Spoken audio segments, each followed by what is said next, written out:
Chapter 3187. Brother, as long as these things are exposed, our Jitsue will be completely crippled, Lingu said. What are we waiting for?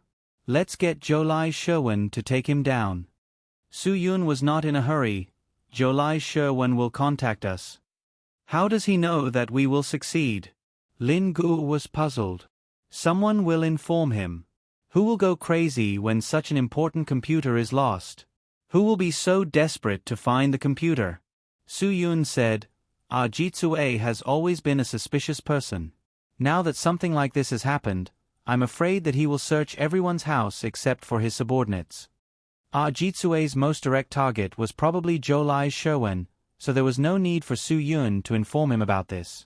Lingu also understood. That's interesting. Even if these things are not exposed, the power center of the entire Philippines will be in a mess. Su Yun and Lingu were right. Throughout the night, our Jitsue visited many people's houses without warning. After entering, he searched them without saying a word. He had to find his computer, but he did not find anything the entire night. This incident had also triggered a huge crisis. RG's cowardice had thoroughly angered everyone. Now, all they needed was a scheming person like Jolshwin to organize the situation, and the situation would become a serious political showdown. The loser would lose everything, and the winner would obtain the world. As the saying went, the winner takes all. It was so simple and instantaneous. Jolai Sherwin was a person who knew how to seize the opportunity. After Ajitsue left his house, he immediately called everyone who was not part of Ajitsue's faction and asked them to hide the computer with the secret as soon as possible.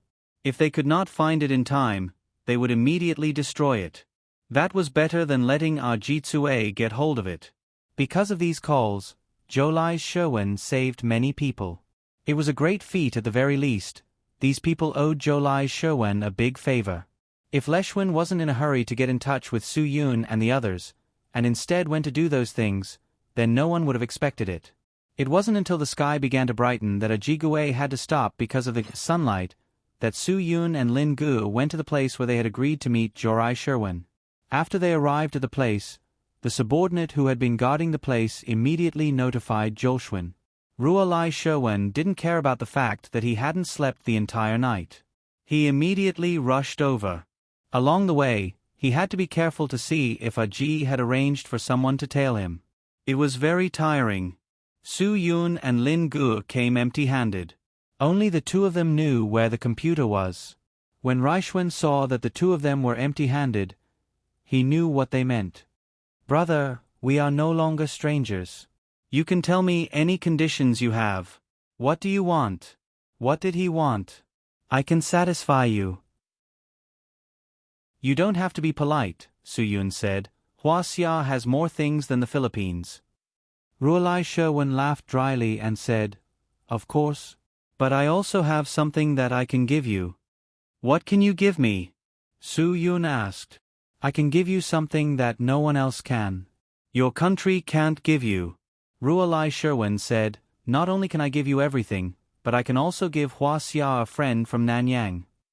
Su Yun let out a contemptuous laugh. To be honest, he didn't know if he could believe this. The Hague arbitration has made Huaxia lose you as a friend. Su Yun said, And I'm not stupid. I can see that this arbitration has made your people very happy.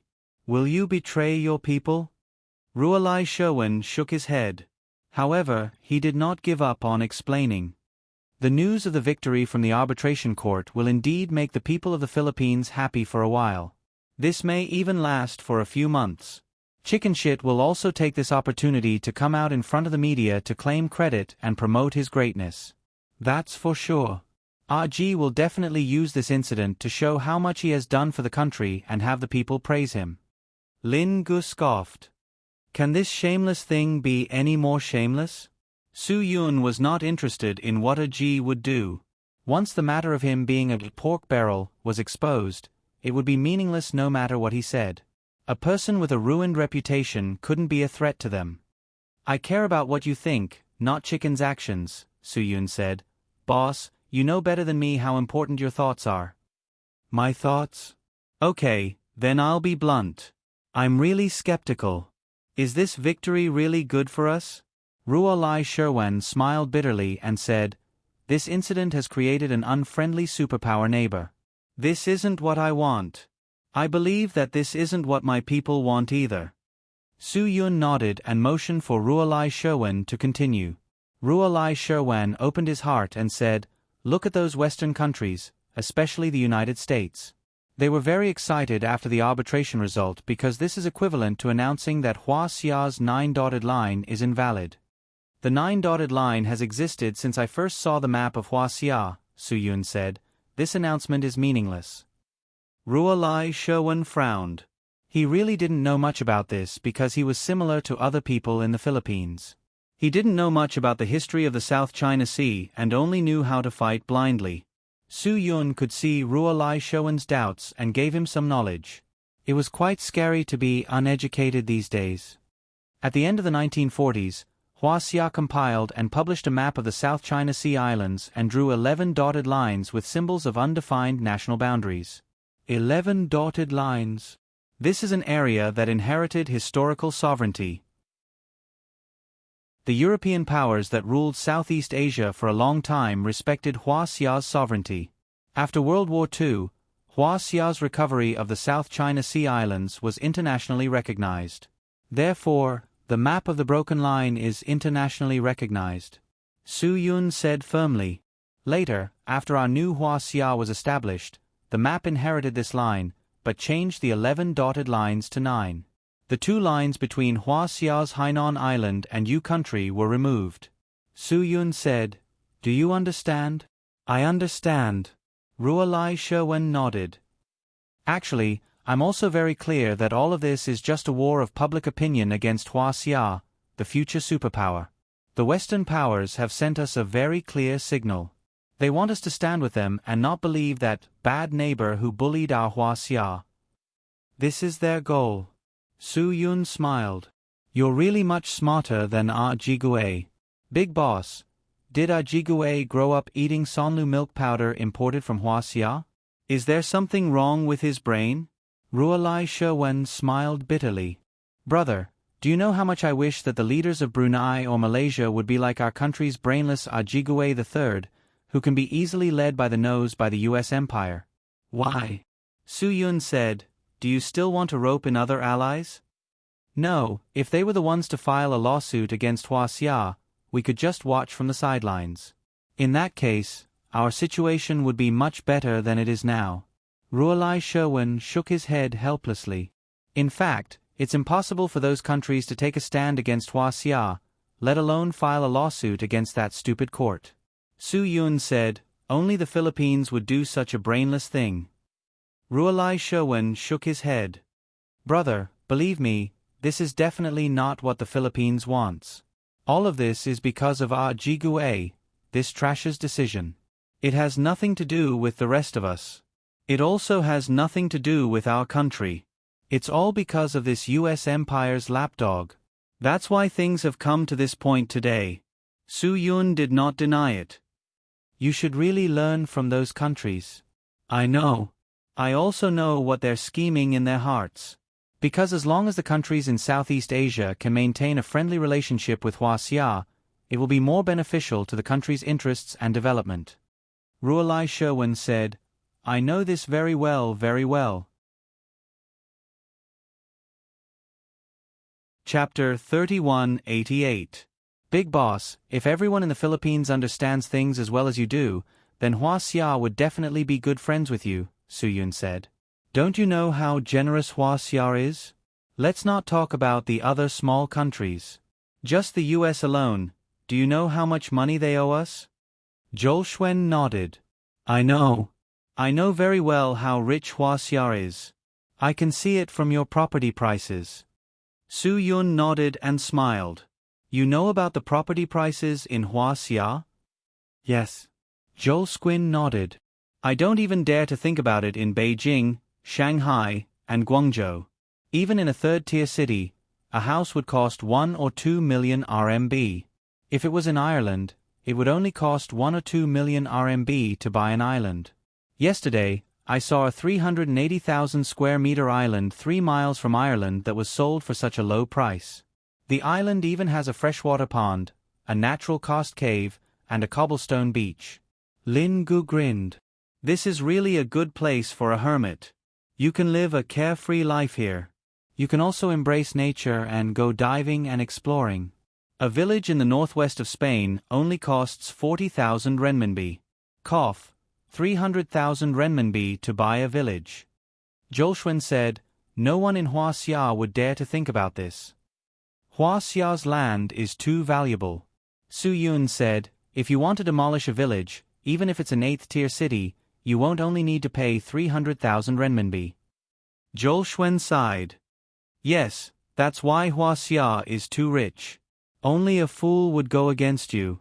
So you're saying that Aji is too stupid? Su Yun said. He is indeed an idiot. We all know that Brunei and Malaysia are both rich countries. Brunei's GDP per capita is as high as 36,000 US dollars, and Malaysia's GDP per capita is close to 10,000 US dollars. Our poor Philippines' GDP per capita is only about 2,000 US dollars. Zhouxuan shook his head helplessly. We're so poor, yet we're challenging Huaxia. Lin Gu said disdainfully, you overestimate yourself. That's true. We've spent tens of millions of dollars on this arbitration. Moreover, many of our citizens are brainless enough to say on the internet that they want to boycott the trade with Huaxia. Yoris Xuan's eyes were filled with tears when he spoke about this. If you want to boycott Huaxia's products, that would be even more interesting, Su Yun said. I believe Big Boss knows more about this than I do. Zhouxuan nodded and said, our exports to Huaxia only account for 1% of your total imports, while Huaxia doesn't even account for 1% of your total exports to the Philippines. And Huaxia's products account for 20% of our imports. 20%. Su Yun smiled. There was no need to say more. Lin Gu didn't know about this before. Now that he heard about it, he was shocked. Since the Philippines' imports to Huaxia accounted for 20% of their total imports, how could they dare to boycott Huaxia? If the two countries stopped trading now, many supermarket shelves in the Philippines would become empty. Want to eat Lao Gon Ma? No way. Many factories in the Philippines would also have to stop operations due to the lack of raw materials exported from Huaxia. As he spoke, Zhouxuan took out a Huawei phone and showed it to Su Yun. Look at this. 99% of the phones in the Philippines market are from Huaxia. That means that the Filipino netizens' comments on Facebook are all from Huaxia's phones. What a joke. This was similar to Huaxia's citizens. How many people used iPhones? MacBooks? What they posted was slandering the American empire. Especially those internet celebrities. When they used Weibo to write about how they were patriotic and how the American empire was bad, the suffix would be iPhone XXXX. It sounded like nothing much, but in fact, it was a very laughable thing. It was normal and understandable for people to have such needs. Although Huaxia had a large influx of American products, the domestic market was also trying to catch up. At least, if the American empire stopped trading with Huaxia, Huaxia would still have some products. If the American empire had the guts, they shouldn't come to Huaxia to sell their new iPhone products. After old Qiao died, he loved to plagiarize. There was nothing new every time. He only knew how to make money. Actually, to be honest, although I am greedy for power, it is really not easy to be the president. Zhouxuan shook his head helplessly. Whether or not Aji will step down, he has stupidly volunteered to be the American empire's cannon fodder. Su Yun nodded. If you can really take the position, what will be the first thing you will do? I will immediately dismiss the chief prosecutor, Khalida, because Khalida's comments on the Nanyang arbitration will be interpreted by Huaxia as an official statement on behalf of the Philippines. Zhouxuan said, this kind of thing must never happen again. Su Yun did not say anything. If the Philippines could resolve the dispute with Huaxia, they knew how much benefit it would bring. Zhouxuan definitely knew this better than anyone else. I really hope that Huaxia can help the Philippines' economic development, because only Huaxia can help us the most. Everyone knows about such a simple matter, but no one has brought it up, Su Yun said. Zhouxuan sighed helplessly. I mentioned it once, and it was at that time that Ajit started to dislike me. Otherwise, why do you think he is so against me? Looks like you and Ajit really don't get along. Lingu said, then, what other opinions do you have? Another reason is that at that time, someone mentioned that Nanyang Island is closer to the Philippines, so it is the Philippines' territory, Jolsquin said. Based on the provisions of the International Convention on the Law of the Sea, based on facts and legal principles, and from the perspectives of international politics, international law, and history, this is a kind of knowledge deficiency and wrong logic, Su-yun said. Jolsquin added, I raised this question at that time. I said that the American Empire's Guam is much closer to the Pacific Ocean than the American Empire, so I told Ajit not to use this reason to ask for the island. Some people talk about sovereignty based on geographical distance, Su-yun said. There is nothing to explain about the purpose. Jolsquin shook his head. India's Andaman and Nicobar Islands are far from India, and close to Indonesia and Myanmar. Britain's Channel Islands are close to France, and Britain's Indian Ocean territory is very far away. Some of Greece's territorial waters are 10 nautical miles from Turkey's coast. Some of France's overseas territories are near the coast of Canada, and some are near the Pacific Ocean island countries. Big boss, you are quite good at geography, Su-yun said. Jolsquin shook his head. I am not good at geography, but when I proposed this theory, I thought of this problem and deliberately did some research. In the end, I found that the things I found made me speechless. If that's the case, Alaska is still connected to Canada. Even if Canada doesn't have anything to do with it, it's still connected to Russia, Lingu said. Russia will definitely want that to happen. That way, they can directly ask for land from the American Empire. I am against this theory. Ajit said that I am a traitor. Jolsquin felt wronged when he thought of this. But that is not what I meant. I just think that we should respect history. Su-yun stretched lazily. Big boss, after saying so much, I know very well what your purpose is. If I don't say it, you will definitely be embarrassed to say it. So, I might as well just lay it out there. Okay, Jolsquin said expectantly. They could finally get to the main topic. Regarding that computer, there is indeed very important evidence in it. It can help you overthrow Ajit's regime. But, before you can get the computer, you have to help me do something, Su-yun said. Jolsquin nodded. Just say the word. No matter what it is, I will do anything for you. I am not only doing this for my own power. I am also doing this for the future of the Philippines. I am also doing this for my country. Lingu looked at Jolsquin with disdain. This guy really wants to be a prostitute. Is there any point in making himself sound so noble? He is just doing this for power and money. He is not ashamed to say it out loud. Instead, he is doing this for the country. How boring. Chapter 3189. Su-yun hooked his finger at Jolsquin. It's actually very simple. My request is very simple.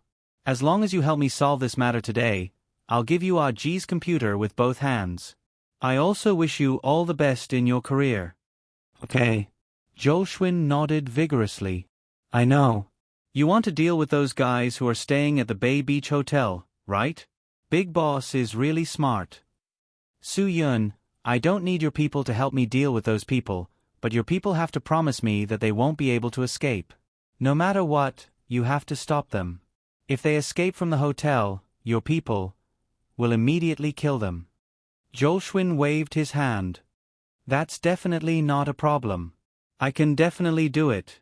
Su-yun had been reluctant to make a move on the Sacred Flame mercenary group because he knew that it was impossible for him and Lin Gu to control 13 people at the same time. There were bound to be fish that escaped the net. He had not made this request to Jolsquin before because he did not trust Jolsquin. If Jolsquin could arrange for people to stop the Sacred Flame mercenary group for him, he would definitely secretly detain them and use them as a bargaining chip to use Su-yun. It was even possible that Jolsquin would directly interrogate the Sacred Flame mercenary group and find out about the beast head. Of course, the fewer people who knew about this, the better. Su-yun did not want Jolsquin to be involved in this matter. This old fox would definitely bring him trouble. Now that Su Yun dared to make this request, it did not mean that he did not suspect Jolshwin. It was just that Aji's computer was much more important to Jolshwin than the Sacred Flame mercenary group. Therefore, Jolshwin would not make a fuss about the Sacred Flame mercenary group. Also, regardless of whether they escape by sea, land, or air, I need Big Boss to unconditionally provide me with transportation. Su Yun, Big Boss, this shouldn't be a problem, right? The situation is tense right now. There are U.S. aircraft carriers parked outside Southeast Asia. You know how terrifying Huaxia's air defense is. It's dangerous to leave land at this time, Jolshwin said awkwardly. Su Yun smiled. Of course I know that, but I still need to make sure that everything is safe. The sea is really too dangerous now. Jolshwin laughed bitterly. We all know that the U.S. Navy is the most powerful naval force in the world. There's no doubt about that, Su Yun said. But even the fearless U.S. Navy has its own people to fear. Therefore, they would not act rashly. Even if I can sail, no American warship would dare to touch me. Wait, did you just say that the U.S. Empire is the strongest at sea? Lin Gu suddenly became unconvinced. A former U.S. Navy officer once published an article saying that the U.S. Empire is still worried about Russia's deadly cruisers. Jolshwin was stunned. He did not know what the deadly cruiser Lin Gu was talking about was. However, Su Yun immediately understood. Russia's Model 1144 Kirov-class nuclear-powered cruiser. That's right. It was this super monster-class warship that had only appeared in World War II. Now, it was cruising the seas. It carried the P-750 cruise missile that could be carried in the future. It could even carry a 350,000-ton nuclear warhead. If it was fired in a concentrated manner, it could fire 6 missiles at a time. With tens of missiles, it could completely destroy a major city in the U.S. Empire in a single day. This was a scene that had been depicted in the U.S. Empire's own TV series. It could be seen that the U.S. Empire's people truly felt the threat of this huge warship. I said that the threat of Russia's Model 1144 Kirov-class nuclear-powered cruiser to the U.S. Empire has nothing to do with you, Jolshwin said. Right now, I'm talking about the threat of the U.S. Navy. However, Su Yun and Lin Gu did not seem to have any intention of listening to Jolshwin. Su Yun ignored Jolshwin's warning. Due to various reasons, during the most intense confrontation between the U.S. and Russia in the last century, the U.S. Empire originally wanted to build a variety of arsenal warships to fight against the Kirov-class nuclear-powered cruisers. However, due to the high cost and obvious target, the U.S. Empire finally gave up on this strategy and turned to aircraft carriers. Lin Gu also nodded. The U.S. Navy's strategy to develop aircraft carriers was because of the Kirov-class nuclear-powered cruiser. Even now, aircraft carriers are still the absolute core of the U.S. Navy. Jolshwin's face was filled with shock. The two of them actually ignored him. At that time, Russia was really amazing. They suddenly decided to develop a large cruiser that integrated many warships into one, and they really succeeded. Lin Gu sighed. Brother, how high do you think the IQ of this designer was? There were at least 180 designers who successfully built the Kirov-class cruiser. You must know that the Kirov-class cruiser's combat power is quite outstanding. It can fight against airplanes in the sky, submarines below, and it can also launch super warships that can attack the ground. Su Yun. Although the U.S. Empire doesn't want to admit it, the existence of the Kirov-class warships caused the U.S. Empire to once again launch the Iowa-class battleship. The Iowa-class battleship's role in later wars also proved the value of this huge warship. Arsenal warships are still the most terrifying threat in the world. Lin Gu shook his head in amazement. Su Yun's following words were deliberately said for Jolshwin to hear. Our Huaxia's Type 055 large destroyer is this model. One ship can do many things, and the 112 drooping units on it are responsible for a lot of missions. Lin Gu was startled. He knew that Su Yun was showing off Huaxia's military strength to this guy, so he didn't say anything. The Longsword 10 drooping cruise missiles, Eagle Shot 18 anti-ship missiles, C Red Flag 9 and C Red Flag 16 anti-air missiles, and so on all need to be carried in these 112 drooping units. Su Yun continued. If necessary, the Long Sword 10 cruise missiles can be directly replaced with nuclear warheads. This will effectively make up for the lack of nuclear attack capability of Hua Xia's sea-based nuclear forces. Furthermore, the low trajectory of the cruise missiles is extremely difficult to intercept, so it's beneficial to the suddenness and necessity of the attack. Zhou sucked in a breath of cold air. Brother, I will definitely not provoke Hua Xia. These, please believe me, I will definitely remember them. I'm sorry, Big Boss. I forgot that you were still here. Su Yun put on an embarrassed expression. Oh right. Where were we just now? Right, you said that the US Empire is powerful at sea. Is it because you can't agree to my conditions? There doesn't seem to be a necessary connection between the two. Zhou laughed dryly and nodded. The fact that Su Yun was going so far away from him and kept talking about these things showed that his intentions were very clear. If Zhou didn't agree to his conditions, he could forget about getting the computer. If he couldn't get the computer, Zhou would basically be going against Ajit Sai. Ajit Sai would make him suffer miserably. Seeing that there was no way out, Zhou had no choice but to agree to all of Su Yun's conditions. No matter what you want, I will agree to it. Big Boss, I believe that you are a person who keeps to your reputation, Su Yun said. Do you trust me? Of course I trust you. Zhou nodded. When I first met you, I treated you like a brother. I have 100% trust in you. Okay, then I will tell you now. I have already placed the thing you want in a place, Su Yun said. As long as I can successfully solve my problem, you will be able to get the location. Zhou was stunned. He had guessed correctly. Su Yun really did come up with such a plan for him. Once you get Ajit Sai's computer, you will get everything, Su Yun said. Big Boss, I have to congratulate you first. Brother, you still don't trust me. Zhou shook his head helplessly.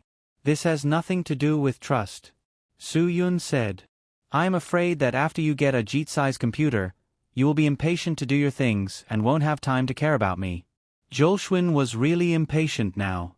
He could guess what was in Ajit Sai's computer. Therefore, Su Yun was right. As long as he got the computer, Zhou couldn't wait to expose all of Ajit Sai's dirty deeds.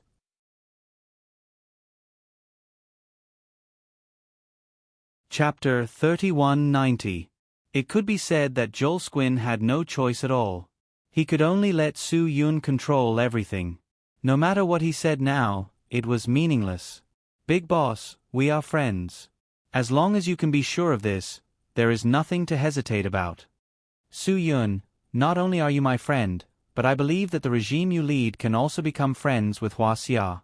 I won't fool around with a Hua Xia friend.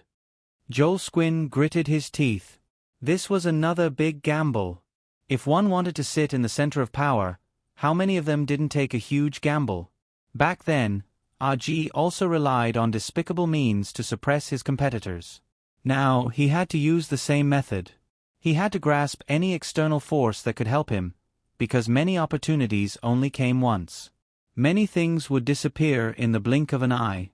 If he couldn't grasp it this time, then he would never be able to grasp it in the future. I believe you won't let me down, Zhou said. I will definitely give you everything you need. No, Big Boss. I always rely on myself to get what I want, Su Yun. I think you are the same. Only when you fight for something yourself can you feel secure. Zhou narrowed his eyes. Give me 2 hours. I will arrange everything. As for the Bay Beach Hotel, it will be completely blocked by my people in 2 hours. At that time, you can do whatever you want inside. Even if you destroy the entire Bay Beach Hotel, I can guarantee that you can leave the Philippines safely. Then I will thank you in advance. Su Yun stood up. Big Boss, then I will wait for the good news. Zhou nodded. Okay, trust me. 2 hours is enough. Su Yun and Lin Gu left. After leaving, the two of them rushed to the Bay Beach Hotel without hesitation. Su Yun's original plan was to bring Xia Qiuyu along. After all, He needed someone to help him carry things.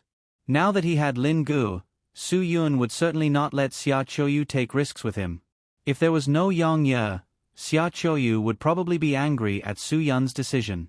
Now that there was Yang Ye, Su Yun had a reason to explain. Xia Qiuyu was a reasonable person and was not difficult to coax. Su Yun and Lin Gu arrived at the Bay Beach Hotel and booked a room like normal guests. This hotel that was gradually forgotten by people had a very low guest rate. There were only a dozen rooms, and most of them were empty. The Sacred Flames rooms were on the same floor because they told the hotel to arrange for other guests to be arranged to other floors. Since they were big clients, the hotel did not arrange any guests on their floor. Su Yun and Lin Ji's rooms were arranged on the floor below the Sacred Flames. Not long after Su Yun and Lin Gu checked in, someone arranged by Jolsquin came to the hotel. It was unknown what kind of official this person was, but the hotel manager was very polite after knowing this person's identity.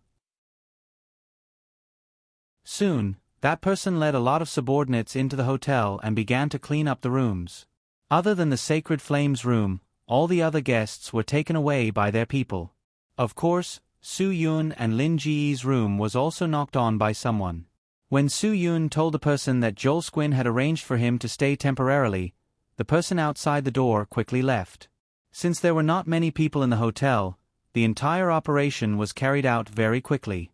It only took about an hour. Since there were not many people in the hotel, it did not cause much of a commotion. There were only a few rooms with less than a dozen people. They were evacuated in small groups, so it was impossible to attract anyone's attention. Even the cautious Sting Ant did not notice anything. He woke up early in the morning and watched the news in front of the TV. The situation in Nanyang was very important to him now. Today's TV program was very interesting. It was a fierce debate between a Hua Xia political reporter and a political expert from the American Empire. The expert from the American Empire was rude and unreasonable. He threw out the question that if an island was close to a country, then it was an entire country's island. He even used a harsh method to ask, who in the world still believes in Hua Xia's propaganda? The host was not easy to deal with either.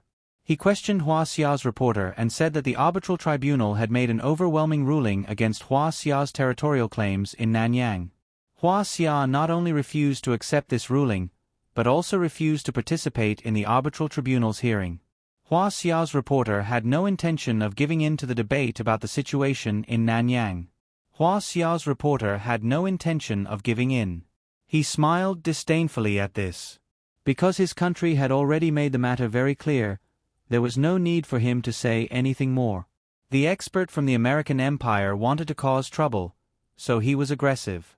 I realized that Hua Xia especially likes to play word games. They make a statement and claim sovereignty over a large area of Hua Xia's Nanyang. Other than Hua Xia, no one agrees with this, right? On this issue, perhaps other than the American Empire, most countries agree with Hua Xia's point of view, isn't that so? Hua Xia's reporter asked back. This time, the expert from the American Empire was really embarrassed. He quickly changed the topic. You see, I just like this water and these islands. I think they should be mine. If you say so, why should we agree? That's why we need to negotiate. Hua Xia's reporter played it down. Bilateral negotiations? The expert from the American Empire snorted.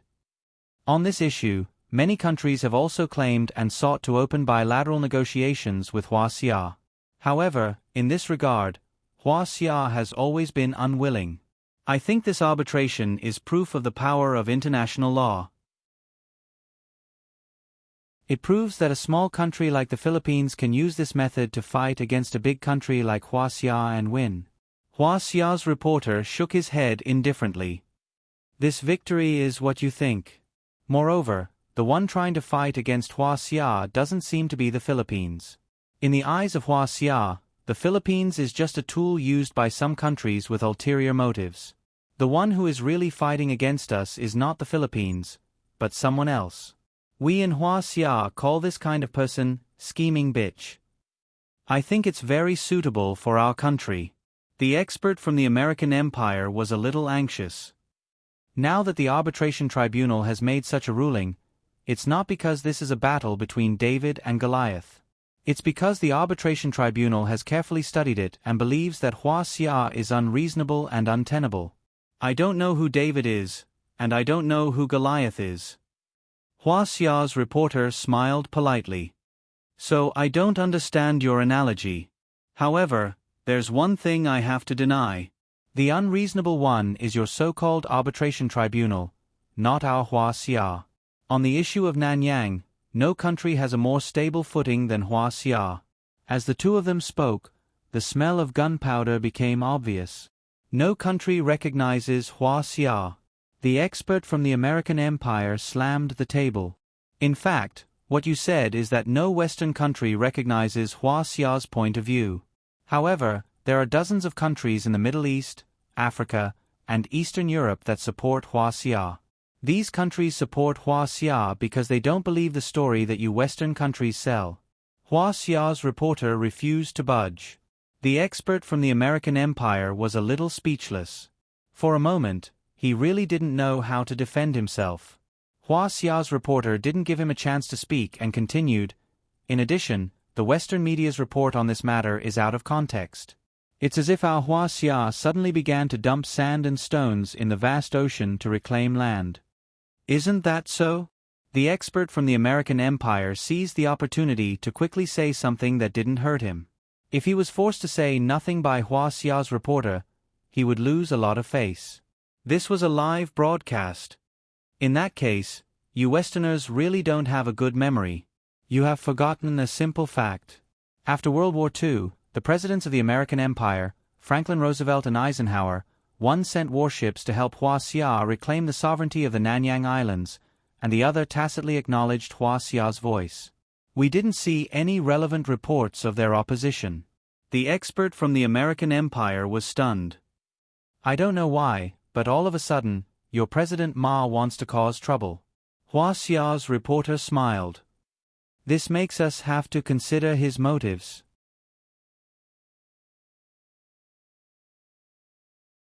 Chapter 3191. Hua Xia's reporter refused to budge an inch. Of course, I know that the Western media is relatively free, but even free media is biased. You have indeed indicated the source of each news, but who is the source of the news? How many times have they believed non-Western news sources from the bottom of their hearts? The host was on the side of the American expert, so he quickly helped by saying, "But I think the Western media are all objective and neutral, right?" The American expert seemed to have grasped at a life-saving straw. That's right. They will indicate the source of all the places that should be indicated. I don't deny that the Western media will indicate the source of all the emotional adjectives. This can show their objectivity and neutrality, but what about the carefully selected and constructed terms, such as communist Hua Xia or legally binding arbitration? It is these seemingly objective terms that cater to and reinforce the prejudices of the Western audience. Hua Xia's reporter hit the nail on the head. The host realized that he couldn't let Hua Xia's reporter continue.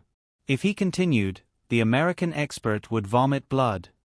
"Mr. Expert, it seems that you have a lot to say, but you haven't had the chance to say it." The host tried to stir things up. "Mr. Reporter, I think I need to give him a chance to speak." Host, "No one is stealing his chance to speak." Hua Xia's reporter said, "Isn't debate like this? Only those who can't refute will become silent." However, the host didn't pick up the topic. It was very obvious that he was biased towards the American expert. The American expert finally had the chance to recite the manuscript he had written. "I want to ask.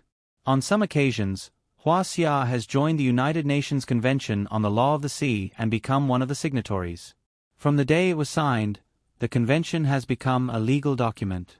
However, on many occasions, Hua Xia has always said, 'You see, actually, I don't like this part of the law. I don't like the ruling, so I won't abide by it.' So what I want to ask is, if the result is not what Hua Xia wants, and Hua Xia doesn't intend to abide by it, then what's the point of signing the convention?" After asking this question that he had prepared beforehand, the American expert let out a sigh of relief and put on a smug expression. "There is a concept in international law called the reservation clause. Hua Xia's reporter said without hesitation. Don't tell me that as an expert, you don't even know what the reserve clause means. The American expert's face darkened again. Let me finish my point first. The American expert couldn't help but slam the table again. Hua Xia didn't even participate in the arbitration. Hua Xia didn't even attend the arbitration. This is disobeying the rules. Hua Xia's reporter said, because this is a targeted vile performance, we don't want to participate in it at all. It's like a stage play with a lousy director and lousy plot. I don't want to participate in it because it will lower my IQ. Why can't I refuse? Haha, Mr. Reporter, please drink some water. The host once again covered for the American expert. The expert from the American Empire did not expect this guy to be so talkative. He didn't even have a chance to argue. At this moment, the Holy Flame mercenary group Sting Ants were not the only ones watching the live broadcast. Su Yun and Lin Guo also entered the room and turned on the television to wait for the scene to be cleared. They happened to be watching this channel as well. This channel was broadcasting live on the largest TV stations in the Philippines. It seemed like they wanted to embarrass Hua Xia's reporter. The Philippines had always thought that the people from the American Empire were powerful and awesome. They didn't expect to meet such an opponent this time. Compared to everyone else who was waiting to see Hua Xia's reporter make a fool of himself, Su Yun and Lin Guo were so shocked that their jaws almost dropped to the ground. Because this Hua Xia's reporter was actually CFAI's? When did your senior become a reporter? Su Yun's face was full of shock. He kept shaking his head with his eyes wide open. That mouth of his is really something. Lin Guo was also dumbfounded. Brother, I really didn't know about this. He never told me anything about it. But my senior has always been a very eloquent person. Maybe this was arranged by Master. Although he's eloquent, he doesn't like to debate. He really doesn't like to quarrel with others. Su Yun gave a thumbs up. Old Master Lu has indeed nurtured talents. Brother, are you mocking me? I'm not a talent. Lin Gu didn't know whether to laugh or cry. The debate on the live TV was still ongoing. My other question is the exclusive economic zone. The expert from the American Empire was afraid that he would be shut down again. He quickly said, the exclusive economic zone should be 200 nautical miles away. Huangshe Island and Mei Chi Reef are both 120 nautical miles away from the Philippines coast. The closest islands to Hua Xia in the Southeast Ocean are about 300 nautical miles away from Hua Xia. The expert from the American Empire was full of arrogance whenever he didn't ask a question that he felt was sharp. The host also chimed in. Yes, if the expert didn't say it, I really wouldn't have noticed. Mr. Reporter, what do you think? The expert from the American Empire didn't intend to give CFAIs a chance to speak. He directly said, let me give an example. For example, the distance between the Paracel Islands and Hua Xia's Hainan Island. Therefore, these are not within the exclusive economic zone of Hua Xia, but Mei Chi Reef and Huangshe Island are obviously within the exclusive economic zone of the Philippines. CFAIs listened to everything calmly without any reaction. Does the Hua Xia not care about these facts? But if the positions of Hua Xia and the Philippines were switched over, I can imagine how unhappy the Hua Xia would be. Just because you think you're a superpower, you can bully others? The expert from the American Empire felt that he had vented his anger. The host also felt that the expert from the American Empire could turn the tables this time.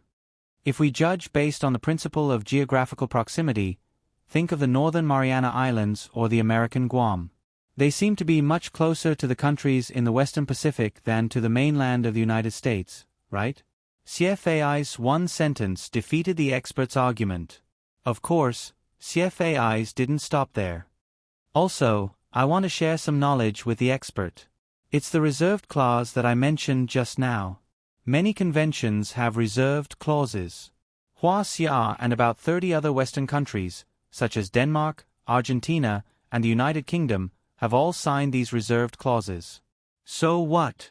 The expert from the American Empire glared. This in itself means that the arbitration tribunal is not allowed to arbitrate sovereignty. This is why Hua Xia didn't participate in the arbitration from the beginning.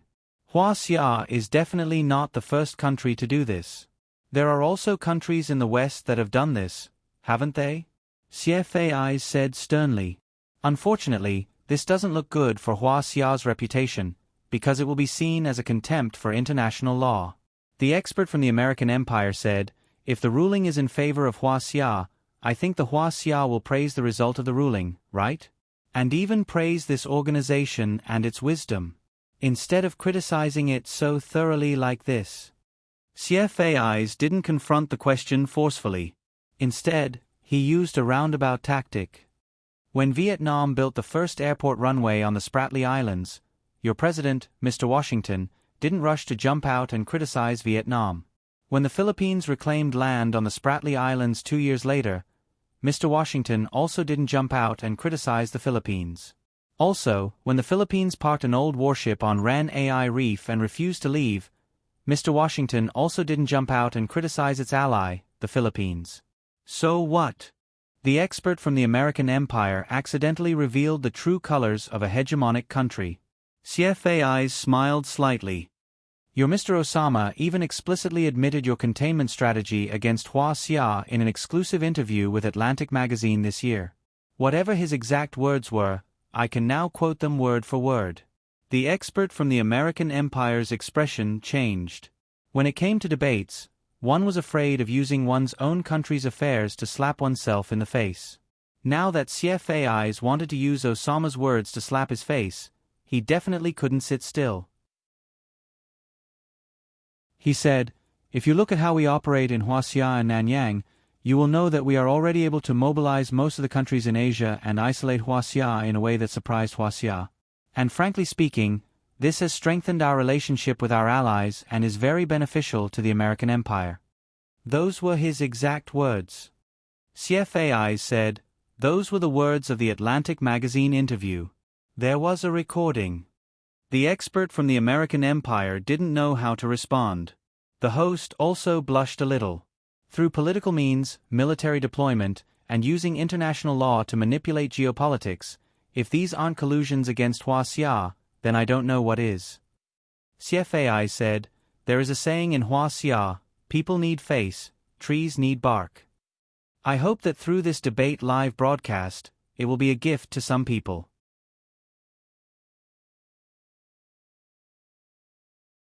Chapter 3192. The American expert was a little flustered. Even so, this has nothing to do with the American Empire. This ultimately has to do with what kind of country Huaxia wants to be seen as, and what kind of country Huaxia wants the world to see.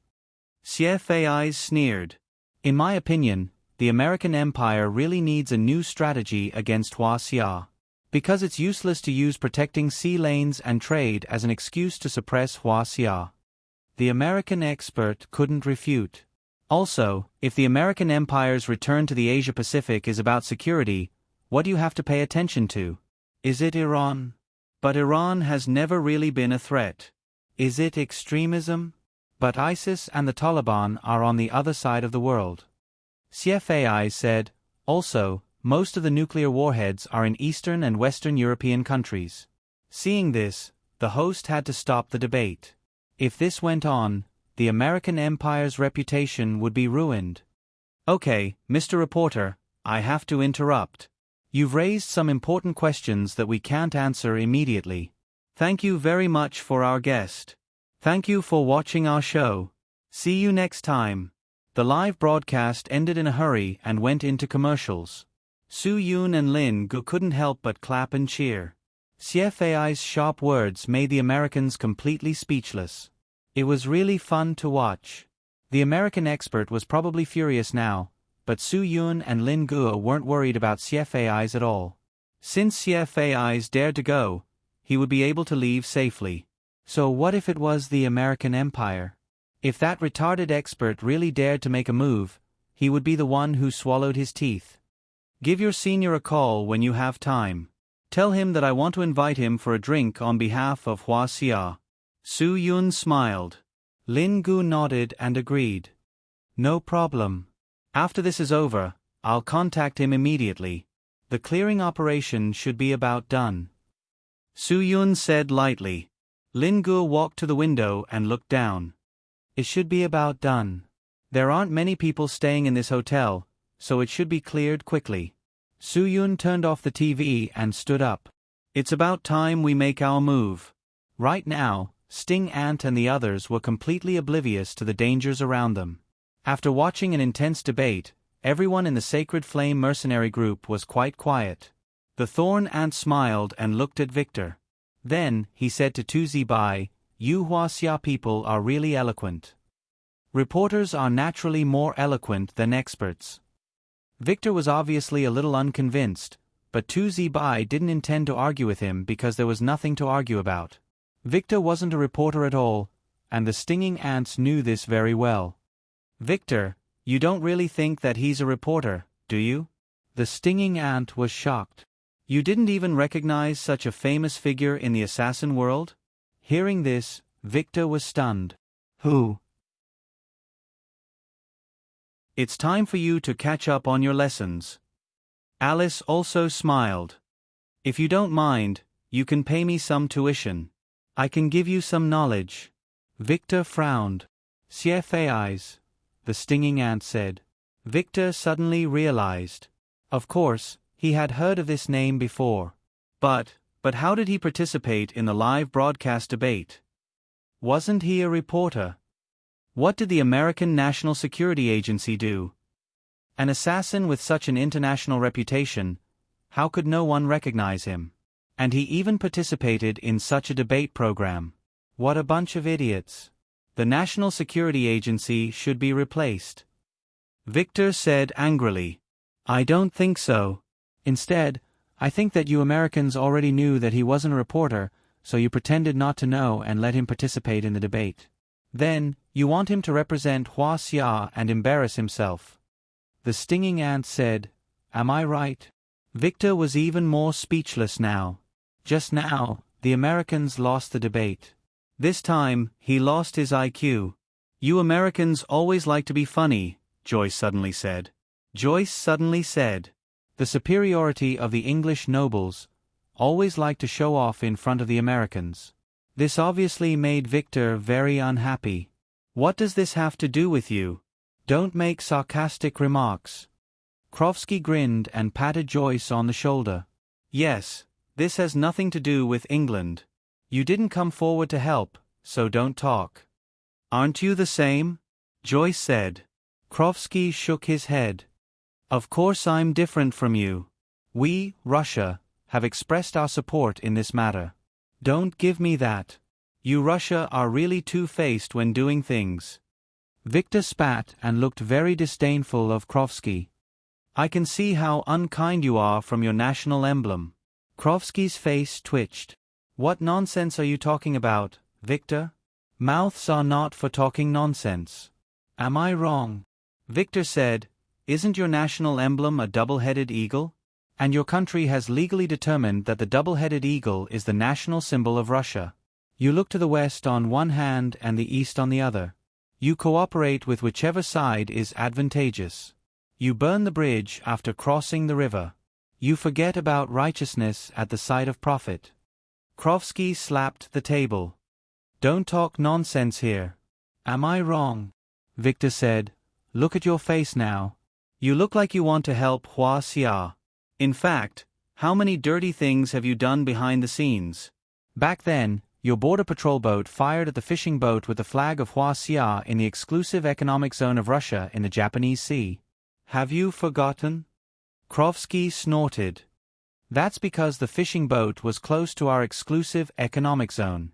This is not against Huaxia. It's the same for any country. I'm afraid the fishing boats of other countries can't enter the Japanese Sea, right?" Victor said, "You have nothing to explain." Near the port of Nahadka on the Japanese Sea, Huaxia's merchant ship was fired on by your warship because of a communication problem and was quickly sunk. In the end, the matter was left unsettled. Don't think that the American Empire didn't report it. Krovsky didn't care at all. The issue of territory is just like what our boss Pooh said. Not even an inch of land can be negotiated. Territorial issues can only be solved with guns. Strength speaks. We will do what we want to do. We're not like the American Empire who likes to use other small countries. Playing tricks. I think that in terms of economic strength and military strength, Huaxia and Russia are already on par, right? Huaxia's leaders should really tell Russia to stop playing two-faced. Victor said, actually, Russia is the same as us. Everyone knows what your goal is. Sorry, don't compare us to you. Krovsky didn't want to argue with Victor. Seeing his subordinates arguing, Sting Ant didn't stop them. He liked to see this kind of scene. His Sacred Flame mercenary group had a total of 14 people from 14 different countries. There were always conflicts between countries, so there were conflicts between them too. Hearing about the conflicts between them usually made the Sting Ant very happy. Sting Ant liked this kind of conflict between countries the most. Only when there was conflict between countries would their mercenary group have food to eat. If the whole world was really like a utopia where there was no conflict, then they wouldn't have any space to survive and develop. So this was very, very interesting. The internal conflict of Sacred Flame mercenary group covered the originally very soft footsteps in the corridor. Su Yun and Lin Guo had already sneaked upstairs and could vaguely hear the people arguing in the room. It was like another debate, but the smell of gunpowder was still very obvious. The debate continued, and Sting Ant didn't have the energy to care about whether there was any noise outside. Su Yun and Lin Guo directly blocked the door. At this moment, Krovsky and Victor's argument had reached its peak. The two people who had always been at odds with each other were arguing for the dignity of their country.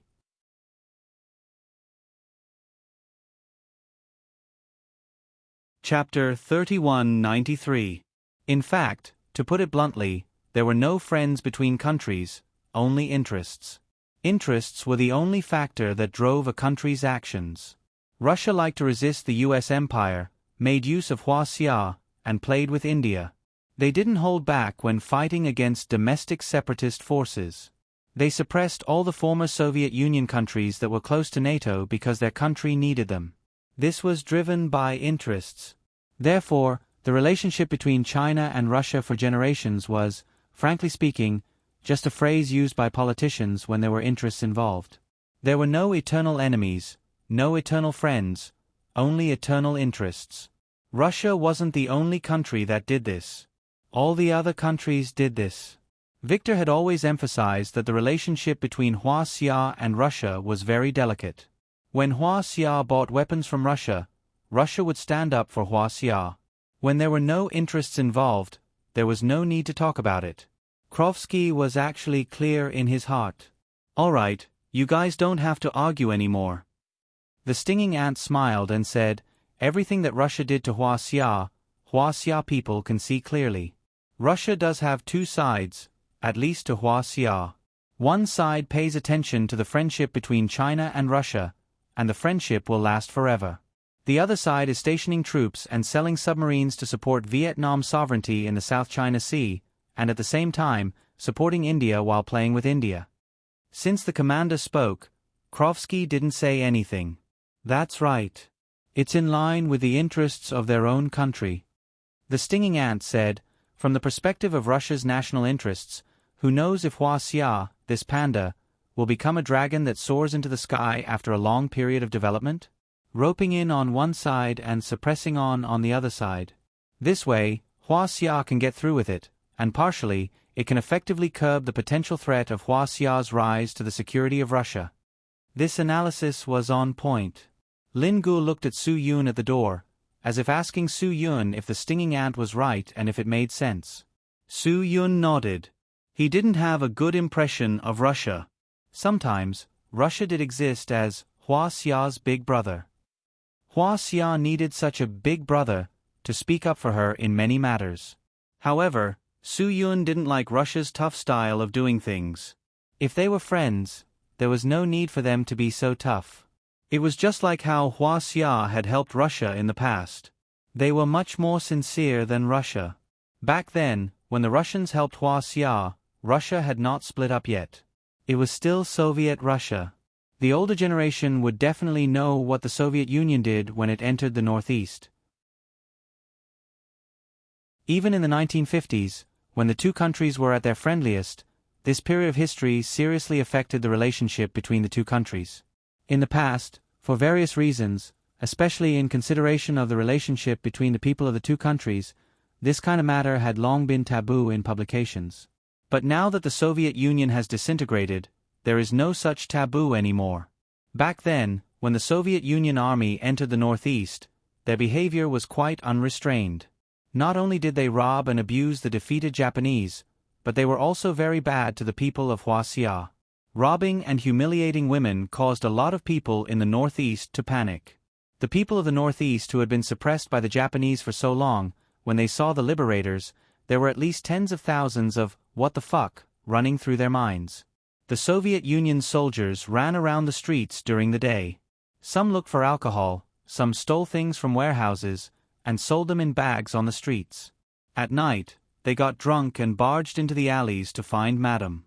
The people were so scared that they closed their doors and hoped that they would leave as soon as possible. Although the Soviet Union's leaders had also reformed military discipline at that time, the Soviet Union's headquarters used trucks to patrol, and these drunkards and violators were brought back to confinement. However, in the 1 or 2 months after the Soviet Union army entered the Northeast, it was still difficult to maintain military discipline, especially in the major cities of the Northeast. At night, there would be scattered Soviet Union soldiers robbing pedestrians and chasing women. Some even broke into people's houses with guns. As a result, the women of Huaxia did not dare to go out at night, and the men did not dare to wear watches and leather clothes on the streets. Many drunk Soviet Union soldiers were lying on the side of the road, and their image was not as good as the Japanese's. The Soviet Union soldiers not only committed atrocities in the northeast of Huaxia, they also owed a blood debt in Hebei. They threw the local police and soldiers of Huaxia into prison, and did not give them food until they all starved to death. They robbed from house to house, took the farmers' cattle, robbed the locals of their watches and other valuables, and even shot and killed the people of Huaxia who resisted the robbery. They crazily looked for women to have fun. Their behavior was extremely bad. In any case, the Soviet Union had done a lot of bad things in Huaxia back then. Half a year after Shenyang City, the Soviet Union soldiers even destroyed Shenyang's water supply system, drainage system, and heating system. The city was devastated by them, and they directly robbed the entire city clean. Back then, the smelting equipment, ores grinding equipment, chemical equipment, trucks, and locomotives of Anshan Steel Factory were all transported by railway to Dalian, and then to Soviet Union. Therefore, there were no true friends between countries. Other than benefits, there was nothing to talk about. As long as everyone understood that the people who stood out to help you would definitely benefit from it, that was enough. No one would help a country that had no value. It was just like those poor countries in Africa that had no resources. If they were bullied, then so be it. No one would speak up for them. Krovsky actually, with the way Russia does things, you will not really take action. The Thorny Ant said, the reason why you are standing out to speak up for Huaxia is because of Russia's special economic zone, the 4 Northern Islands. Speaking of the 4 Northern Islands, Sakano felt aggrieved. He felt aggrieved for his country. Russia was 2F** King Tough, and it was not easy to bully them. Back then, Sakano and the other Japanese claimed that they could take back the 4 Northern Islands from Russia in 3 days. They only dared to say that because they had the backing of the American Empire. Russia was not as easy to bully as Huaxia. They slapped the Japanese in the face with one sentence. Russia does not need 3 days. We only need a few minutes to wipe out Japan. With this sentence thrown out, the Japanese did not dare to make a sound. If they really fought, the American Empire would definitely not go head-to-head with Russia due to their own interests. At that time, the Japanese would definitely be the ones at a disadvantage. In the end, the Japanese did not manage to do what they had boasted. Whether the 4 Northern Islands were Russia's hooligans or the Japanese's hooligans, this was a matter of dispute. The Japanese dared to compete with Huaxia for the Diaoyu Islands, but Abe III, who was visiting Russia, chose to compromise on the issue of sovereignty over the 4 Northern Islands. This also showed the Japanese's fear of Russia. Sakano seemed to swallow his anger in front of Krovsky. He did not dare to provoke and offend this bear monster. Leader, this is a dispute between countries. It has nothing to do with us. Tu Zibai did not want to hear about this topic anymore. We don't need to say anything more. History has its basis. It belongs to whoever it belongs to. We can't snatch it by force. After Tu Zibai spoke, the others did not say anything else. Although Tu Zibai was a typical Huaxia person in their eyes, he was very humble and had a feeling that he stood aloof from worldly affairs. However, they also knew very well that Tu Zibai was not someone to be trifled with. If he really went crazy, it would be very difficult to control him. Even the leader, Stinging Ant, had to give in to him sometimes. Yes, this really has nothing to do with us. Eugene smiled.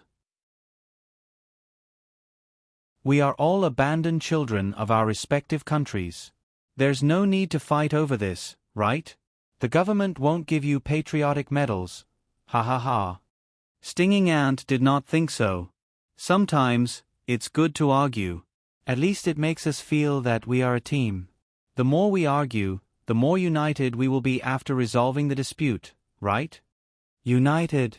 To put it bluntly, the Sacred Flame mercenary group's unity was also tied together by interests. If it was not tied together by interests, how could they be united? Stinging Ant did not believe that these guys could be united. They were all people with a purpose. No one would submit to anyone. He was able to control the Sacred Flame mercenary group because he had mastered the technique of putting interests first. When everyone's interests were tied together, unity was very simple.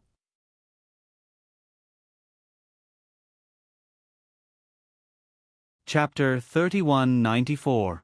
Brother, when are we going to make a move? Lin Gu couldn't hold it in anymore. Hearing these guys talking nonsense in the room, he had an inexplicable anger in his heart. None of them were good people, and they were still fighting to be Huaxia's good friends. Nonsense. Su Yun shook his head, indicating that there was no hurry. If they could fight until their faces turned red, it would be very advantageous for him later. Because the people in the Sacred Flame mercenary group had common interests, they had very strict rules. If they fought among themselves, even if they could kill the person they hated, they would also receive the same punishment. Therefore, no one would fight with their own people. Although the Stinging Ants used this method of binding interests to manage the group, it made the group look very united, and no one would easily fight with others. However, the Stinging Ants didn't realize that this method of management also had its drawbacks, and Su Yun was using this drawback. Think about it, although they were a group, when the conflict between them was aroused, if the person you hated was in danger or trouble, would you save him or her? Obviously not. At this time, they probably couldn't wait for the person they hated to die. Su Yun only needed to understand the conflict between them to find an opportunity to attack. Once he seized the opportunity, he could easily break through their line of defense. When a group fought, if there was no support between each other and no one who could trust their back, it would be better to fight alone. Eugene, who was in the room, tried to persuade them out of goodwill, but he didn't expect the conflict to shift to him. His words angered many people in the room. You Rue people love to show off, but I hope you don't do it in front of us, okay? Victor sneered. Your people have the guts. Speaking of Victor's disdain, it was because of Eugene's showing off. Of course, this showing off was a fact. Back then, the people of Rue launched a referendum, which attracted the attention of the whole world because the content of the referendum was quite shocking. The people of Rue could earn 2,500 Swiss francs every month without working. That's 17,000 RMB. Not working, but they could earn white-collar money every month. That was because the Nordic country was industrialized, the government received high taxes, and the population was small. They had the capital. This time, the people of the world were envious. That kind of envy, jealousy, and hatred could not be described with words. Many people gritted their teeth and cursed their own countries for being unreliable. They wished they could be reincarnated as Rue people immediately. At this time, people from many countries were preparing to emigrate. They were doing everything they could to emigrate to Rue. It seemed that after going to Rue, they would be able to live like pigs for the rest of their lives. Moreover, their lives were quite good. But at this time, the 8 million people of Rue slapped the faces of all the immigrants around the world. After the results of the referendum were announced, everyone was shocked. Nearly 80% of the people in Rue were against the idea, and in the 23 states of Rue, none of them supported the idea. To be able to earn so much money every month while staying at home was like a gift from the heavens, but the Rue people refused it. Eugene had always been proud of it. He felt that it was the pride of his country's people. When Eugene said this, some people in the Sacred Flame mercenary group also raised their doubts, but he used Huaxia as an example. Because the Huaxia people knew very well what the result of this big pot of rice was. At that time, Eugene said seriously, this kind of overly idealistic fairness is actually the biggest injustice to everyone. When the hardworking people receive the same amount of money as the lazy people, it will seriously affect people's motivation to work. In essence, it's the hardworking people supporting the lazy people. Then, Eugene also said that the choice of the Rue people proved their quality, proved their education, and the degree of rational thinking. They were not swayed by the populism caused by the common sense of the left. It was simply brilliant. In any case, Eugene's sense of superiority was very strong. This would definitely make the English noble, Joyce, unhappy, and also make Victor, who dominated the American Empire, hate it. As for the people of other European countries, they were also speechless at Eugene's pretentiousness. Rue was rich, but they did not have to be so pretentious, right? If it was someone from an Eastern country, they would definitely think that it was a good thing. However, after Eugene's words, they felt that they were lacking in quality. It was at that time that Sakano started to hate Eugene. He really hoped that Japan would do the same thing. If they could earn so much money without working, then many Japanese girls wouldn't need to work as prostitutes. It was precisely because the Japanese wouldn't give everyone that much money that Sakano Kuin's beloved girl would take a nude photo with a group of men in front of the camera. It was fine if they sold it all over the country, but at least they would pay. However, once these seeds spread to Huaxia, they would not be able to earn a single cent. The Huaxia people only needed a super large hard drive and a standard download tool. They could download the 24 uncoded complete works of his beloved girl in a day.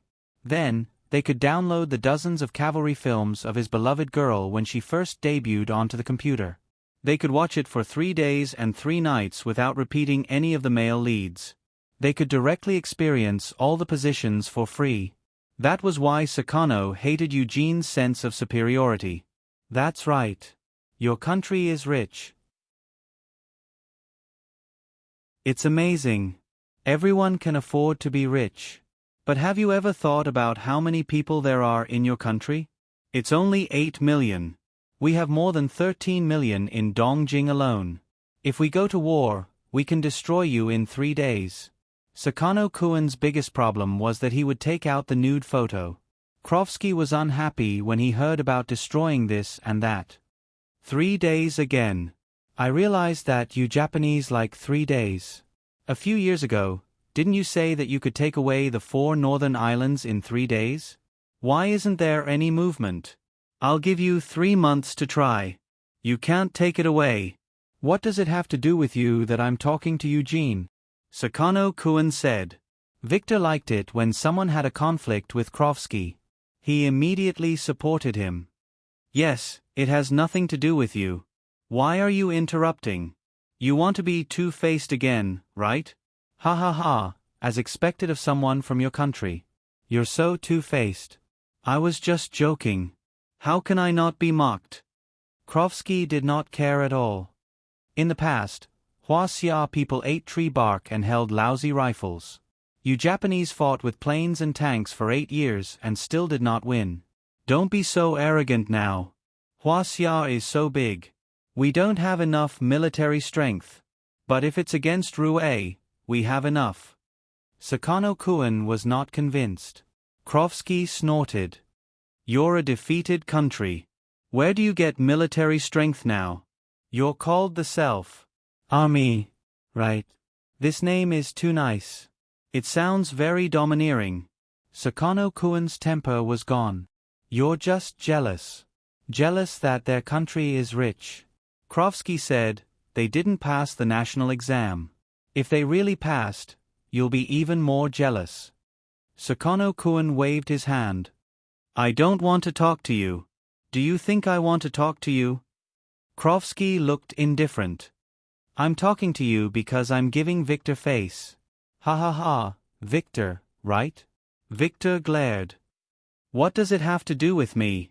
Of course it has to do with you. Russia didn't wipe out Japan completely because we're giving face to the American Empire. Krovsky's provocation was very sinister. Because in Russia's eyes, Japan is just a dog of the American Empire.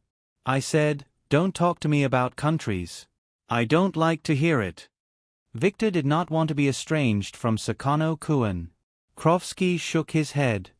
Okay, let's not talk about countries. Let's talk about you. In everyone's eyes, Sakano-kun has always been a lackey by your side. If you don't believe me, ask everyone if I'm right. That's enough. Shut up. Victor glared at him. These words made Sakano-kun feel wronged and uncomfortable.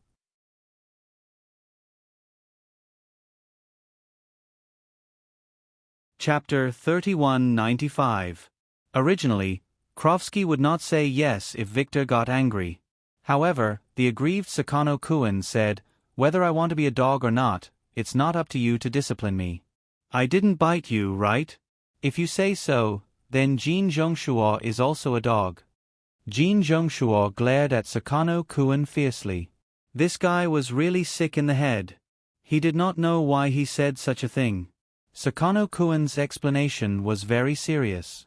Didn't Korea agree to the US Empire building an anti-missile system? Isn't he a dog? F***ck. Victor was really speechless. He already had enough enemies in the mercenary group.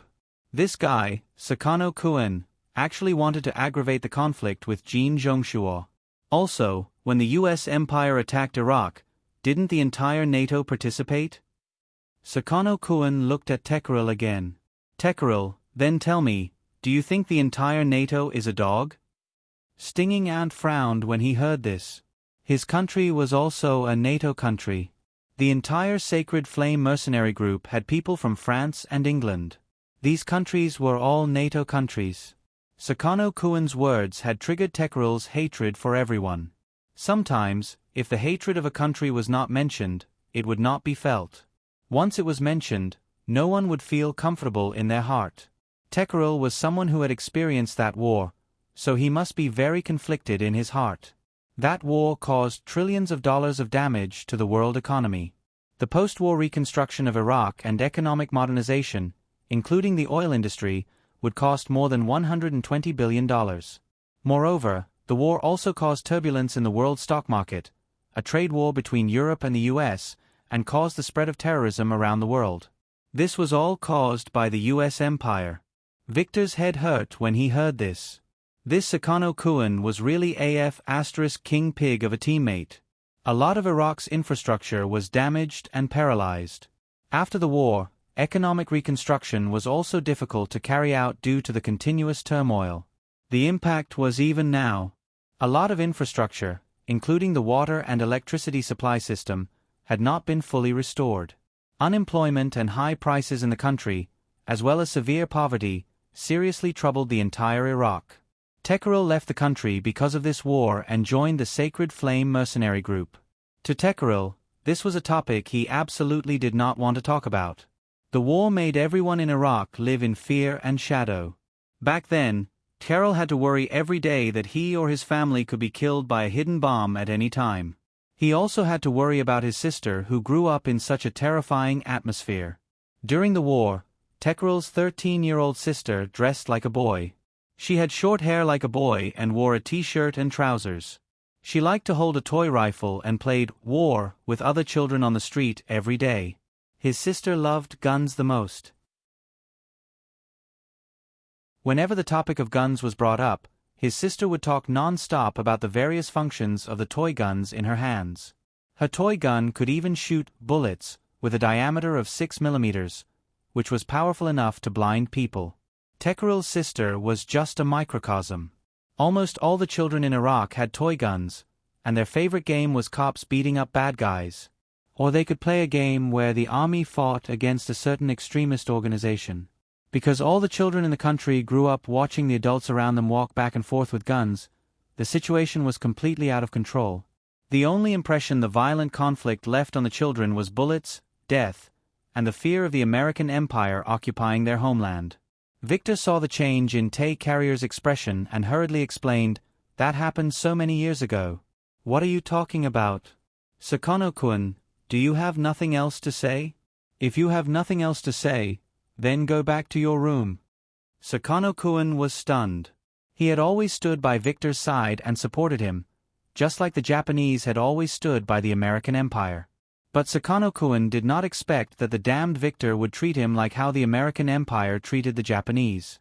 When he was no longer of any use, he kicked him aside without a word. What was this? How could he do this? Although Tekkerul did not say anything to Victor, everyone could see the anger in his eyes. Because when the war was about to end, his sister held a toy gun in front of the American soldiers and made a shooting motion. As a result, the American soldiers shot her in the head. Tekkerul's parents were furious in front of the American soldiers because of this, and they were also. Tekkerul wanted to go home after hearing the news of his family's accident, but the country needed to prevent him from going home because of the war. At that time, he had a falling out with the army and directly left the army. As the youngest and most promising officer in the army, he was also labeled as a deserter because he left the army without permission. Since then, Tekkerul had never returned to the army. If he returned, he would face heavy punishment from the country. As the disgrace of the army, he had no future. It could be said that Tekkerul's entire life and his family were destroyed because of that war. This kind of deep hatred was not something that could be appeased with a few words from Victor. The Thorn Ant also realized that he had gone too far. He stood up and wanted to calm the situation, but it was too late. Although he stood up, he did not know what to say. In the end, the Thorn Ant helplessly said, "Go back to your rooms and rest." At this time, Su-yun felt that they had enough. The conflict was intense enough, and there was no need for him to add fuel to the fire. The moment Su-yun stood up, Lin-gu immediately cooperated and kicked. With a loud bang, the entire door flew into the room. Sakano-kun, who had his back facing the door, did not even have time to dodge. He was directly hit by Lin Ge's kick. Everyone in the Sacred Flame mercenary group was stunned. They all stood up and looked at the door in a defensive posture. Lin Gu clenched his fists and asked casually, "What's wrong? Is the meeting over? Was this the end of the event? Didn't we have a good discussion just now?" This Japanese girl raised a very profound question. "I think you guys need to discuss it more." Without waiting for these guys to come back to their senses and start thinking about who they were, Su-yun also appeared at the door. The first thing he did was to give Sakano-kun a thumbs up. "You're really a talent. God sprinkled intelligence in the sky, and you're actually an idiot with an umbrella. Heh, having a brain is a very meaningful thing. It's a pity that you won't be able to understand it." Sakano-kun's head was buzzing from the door. He did not know what Su-yun meant, but when he saw that it was a Hua-xia person, he was extremely unhappy. The Thorn Ant was the first to calm down. "Friend, there must be a mistake. We don't seem to know each other." "Yes, we don't know each other. If we did, I would have killed you long ago." "Su-yun, why would I wait until now? You've got the wrong person. We're just tourists." The Thorn Ant did not want to complicate matters. "Moreover, this is a hotel. If you guys do anything, aren't you afraid of the police? There are cameras in the hallway. Friend, I hope you can calm down." Lin Gu waved his hand impatiently. "Don't call us friends. It's as if we're very close. We're not close at all, okay? Stop trying to be friends. I'm not someone who likes to talk nonsense." Su-yun was even more direct. "I'm here to ask for something from you guys. The thing in your hands is a national treasure of Hua-xia. I believe you know this very well. Thorn Ant, I know very well who you are and what you do." Hearing this, the Sacred Flame mercenary group finally understood what was going on. Hearing Su-yun call out his codename, the Thorn Ant did not hide anything. The coldness on his face was unmistakable. Looks like you guys have done a thorough investigation. Hee, since you know who we are, you should have prepared more people, right?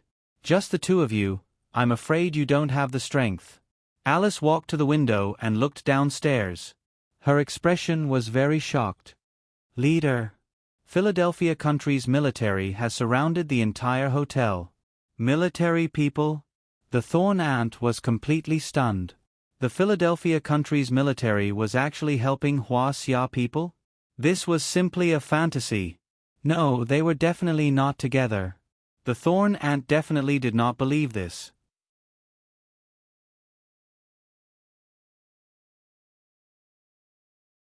Chapter 3196. Victor was also a little dumbfounded. Did this damn chicken coward not listen to Boss Ao's words? He was actually so close to Hua Xia. What was the meaning of this? He was clearly two-faced like Russia. Now that the relationship with Nanyang was so tense, Hua Xia people could still come to the Philippines. This was originally a form of disrespect to the American Empire. Did they think that the American Empire's aircraft carrier was just a decoration? Victor gnashed his teeth in anger. The stinging ant could not help but look at Victor and thought, could it be that the American Empire is no longer working? Now the Philippines does not want to give face to the American Empire? This was not a good thing. If the Philippines was now close to Hua Xia, then Hua Xia could use the relationship between the two countries to capture them and send them to Hua Xia. This was a disastrous thing. Tu Zibai was also very puzzled. This was definitely not the Philippines' way of doing things.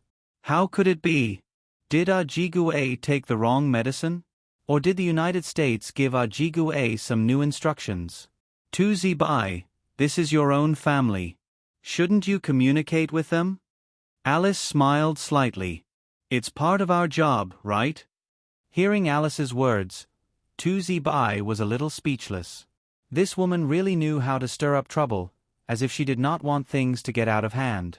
Yo, I didn't expect Hua Xia people to be among the people who stole the national treasure. Lin Gu said mockingly, Bro, don't you think he's a traitor? Shouldn't he be charged with treason? I don't think it's too much to charge him with treason. Tu Zibai shook his head. Sorry to disappoint you. Although I'm Chinese, I've already left my nationality, so I'm not considered a traitor. Left your nationality? It seems that our country has really let you down. Lin Gu shook his head and shrugged. In that case, I don't need to give you face because you're Chinese. Sakano Kuan was excited when he saw the conflict between Hua Xia people. He added fuel to the fire. Yes, I think you don't need to give any face. Tu Zibai, you won't give face to your fellow countrymen, right? Tu Zibai glared at Sakano impatiently. This bastard really had a pig's brain. We are Hua Xia people. Why are you barking like a dog? Lin Gu threw a disdainful look at Sakano. Can you go to your master's butt and lick his shoes? Sakano clenched his fists. I think you're tired of living. If you want to make a move, you have to ask your leader if he dares to. Su Yun said indifferently, Stinging Ant, are you going to cooperate with me or do you want me to make a move? I don't want to mess up the hotel. If you cooperate, maybe we won't have to hurt each other. The Thorn Ant shook its head. What's there to talk about? You guys have already come knocking on our door. Su Yun, of course, we can talk about it. Give it to me and I won't make things difficult for you. Lin Gu was stunned. How could this work? After all, this was the Philippines. Although he had Jolshwin as his backer, Su Yun still didn't want to make things too big in the Philippines. The Thorn Ant seemed to have seen through this. It said aggressively, You can mobilize the military of the Philippines. It seems like you don't have to give me face at all, right? Face is something you have to fight for. Su Yun, if you want it, I'll give it to you. Making a move just because of a disagreement doesn't suit our status. I'm a mercenary in a mercenary group. Making a move just because of a disagreement is my style. The Thorn Ant didn't back down. Su Yun nodded. Okay, I understand. Let's not talk nonsense. We already have a disagreement, what are we waiting for? Su Yun's words were an order. Lin Gu stepped forward and targeted Sakano directly. Sakano's head was still a little dizzy from being hit by the door. He didn't react to Lin Ge's direct attack at all. At this time, if Krovsky, who was closest to Sakano, helped him, Lin Gu wouldn't have a chance to succeed. Unfortunately, Krovsky wouldn't save a Japanese dwarf who dared to challenge them to take back the 4 northern islands in 3 days was an ant-like existence in the eyes of a giant bear. It wasn't worth mentioning at all. This was the reason why Su Yun didn't make a move when he heard the Sacred Flame mercenary group's people arguing. It was much more useful than a sneak attack to make a move after their conflict intensified. Facing Lin Ge's full-force attack, Sakano had no room to dodge at all. He could only raise his arms and try to block. Unfortunately, Lin Ge's full-force attack wasn't something Sakano could withstand. Even if Su Yun used this method to block Lin Ge's punch, it would be very difficult, not to mention that Sakano's strength was inferior to Lin Ge's. His inner strength was like a flood, directly hitting Sakano's raised arm. A muffled sound of bone cracking came from Sakano's arm. Both of his arms showed an unbelievable twist. Sakano's face was ashen. Before he could cry out, Lin Ge's second attack came. This time, Sakano didn't even have the strength to block. His face was wide open. Other than Lin Ge's fist, he couldn't see anything else. In the entire room, other than the Sting Ant and Victor, no one else cared about Sakano's life. But at this time, all of the Sting Ant's attention was on Su Yun. He had already started to feel the powerful aura that Su Yun secretly released. Although Victor was concerned about Sakano's life, if he were to help in this situation, Su Yun would have the opportunity to threaten him. Therefore, Victor could only save Sakano under the premise that he could protect his own interests. This was obviously the American Empire's way of dealing with the Japanese. Unless they didn't suffer any losses, the American Empire would never save the Japanese. Lin Ge's fist smashed heavily into Sakano's face. Sakano's entire face was sunk into his cheekbones. When Sakano's body flew out, his nose was nowhere to be seen. It was completely shattered in his face. Boom! When Sakano's body fell to the ground, he was no longer breathing. The black blood that flowed out of his mouth was mixed with a thick white semi-solid liquid. Perhaps this was the legendary brain matter. Sakano was completely dead. There was no sign of life. There was no saving him. Lin Ge's victory was a show of his absolute strength to the Sacred Flame mercenary group. Although this display of strength shocked the Sacred Flame mercenary group, it didn't make them lose confidence. After all, Sakano's strength was considered to be below average in the Sacred Flame mercenary group. Lin Ge's ability to kill someone in one hit was something that others couldn't do. However, if they worked together, they might be able to defeat the two of them. Another thing was that Sakano-kun's death wasn't worth regretting. Other than the Sting Ants, the others didn't feel anything special about it. Victor wouldn't be sad. He would only feel that it was a pity. Of course, Sakano-kun's death raised everyone's vigilance. Sting Ant, we didn't want to do anything. Su Yun said indifferently, but you guys aren't cooperating, which makes it very difficult for me. Today, no matter how many people die here, there won't be any news about it. If you don't believe me, you can give it a try. The Sting Ant's mood had completely fallen to the bottom. He had no intention of negotiating. If that's the case, no one will know even if the two of you die here, right? The Sting Ant clenched his teeth and put one of his hands behind his back. Su Yun glanced at the Sting Ant's actions from the corner of his eyes. Then, he noticed that the others were looking at the Sting Ant's waist. It was obvious that the Sting Ant was planning to use sign language to set up a strategy. However, the Sting Ant didn't even have the advantage of being in his own suite. There was a mirror not far behind him, and it happened to reflect the Sting Ant's right hand that was sneakily reaching towards his back. Su Yun saw this clearly. He couldn't help but feel that it was funny. When an opponent exposed their strategy, how could they win? Unfortunately, the Sting Ant didn't notice this mistake at all. The people around him didn't notice this problem at all. Su Yun also put his right hand behind his back and gave Lin Gu a hint, 10 o'clock. Lin Gu glanced at it. If he wasn't holding it in, he would have laughed out loud.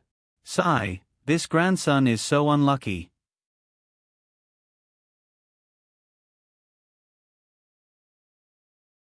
Chapter 3197. The sting ant's tactic wasn't complicated at all. It could even be said to be a very simple tactic of using numbers against numbers. Based on the current situation, the Sacred Flame mercenary group had Su Yun and Lin Gu in a semi-encirclement. In front of Su Yun and Lin Gu were the Sacred Flame mercenary group's strongest combatants, the Sting Ant, Jin Zhongshuo, Alice, and Tu Zibai. On the left of Su Yun and Lin Gu were Tekril and Eugene, as well as the Russian bear Krovsky. On the right of the two were Joyce, Cook, Jeremy, Fedravo, Victor, and Jim. According to the mentality of a normal person, their attention would definitely be on the side with the most people. Joyce and Cook weren't weak either. Jeremy and Fedravo had also secretly taken out the weapons they carried with them. As for Victor and Jim, they had already made all the necessary preparations. The Sting Ant's tactical sign language was for the 6 of them to feign an attack and attract the most attention of Su Yun and Lin Gu. On the other side, Tekril, Eugene, and Krovsky were attacking at the same time to distract Su Yun and Lin Gu. The real order to kill Su Yun and Lin Gu was given to Jin Zhongshuo, Alice, and Tu Zibai. The Sting Ant was very clear that only the 3 of them could deal a fatal blow to the opponent. It could be seen from the speed of Lin Ji's attack just now that the others were much weaker in this aspect. It was almost impossible to rely on them to cause any damage. After the Sting Ant secretly made the tactical arrangements with the sign language, he suddenly gave the order. Everyone attacked according to the leader's orders. However, Su Yun and Lin Gu, who had already seen through everything, did not fall for it at all. They ignored the ferocious attacks from the left and right, and directly attacked the few people in front of them. Tu Zibai was a smart person. When Lin Gu killed Sakano Kuan, he had already realized that he was no match for him. The reason was simple. He definitely didn't have the ability to kill Sakano Kuan. Although Sakano Kuan was the weakest in the Sacred Flame mercenary group, it was impossible for him to be killed in an instant. So when Su Yun and Lin Gu attacked them directly, Tu Zibai made the same choice as the Sting Ant. He retreated to the side. The Sting Ant did this to observe the battle and find the best opportunity to attack. Tu Zibai did this to protect his life. Jin Zhongshuo and Khalees were exposed in front of Su Yun and Lin Gu. Su Yun's target was clear. He went straight for Jin Zhongshuo's vitals. Lin Gu also attacked Khalees without hesitation. Although Alice was a woman, Lin Gu didn't have the slightest intention of being protective of the fairer sex. Lin Gu had come into contact with many women in this profession. As a mercenary, a woman like Khalees was definitely more vicious than a man. She would use her advantage as a woman to make the opponent lower their guard. Then, when the opponent showed a flaw, she would directly deal a fatal blow. She would not be lenient. So, when facing this kind of woman, Lin Gu would be more focused. This was the only way he could maintain his fighting strength. Khalees was somewhat afraid of Lin Ji's attack. Sakano Kuan's tragic death was still vivid in her mind. So, Khalees didn't dare to take Lin Ji's fierce attack head-on. She quickly retreated. At the same time, she took off her jacket and threw it at Lin Gu. With her good looks and hot body, Khalees was very confident in her charm. Many men had been charmed by her golden silkworm shedding its carapace. They had been charmed by her sweaty jacket. Unfortunately, her opponent this time was Lin Gu.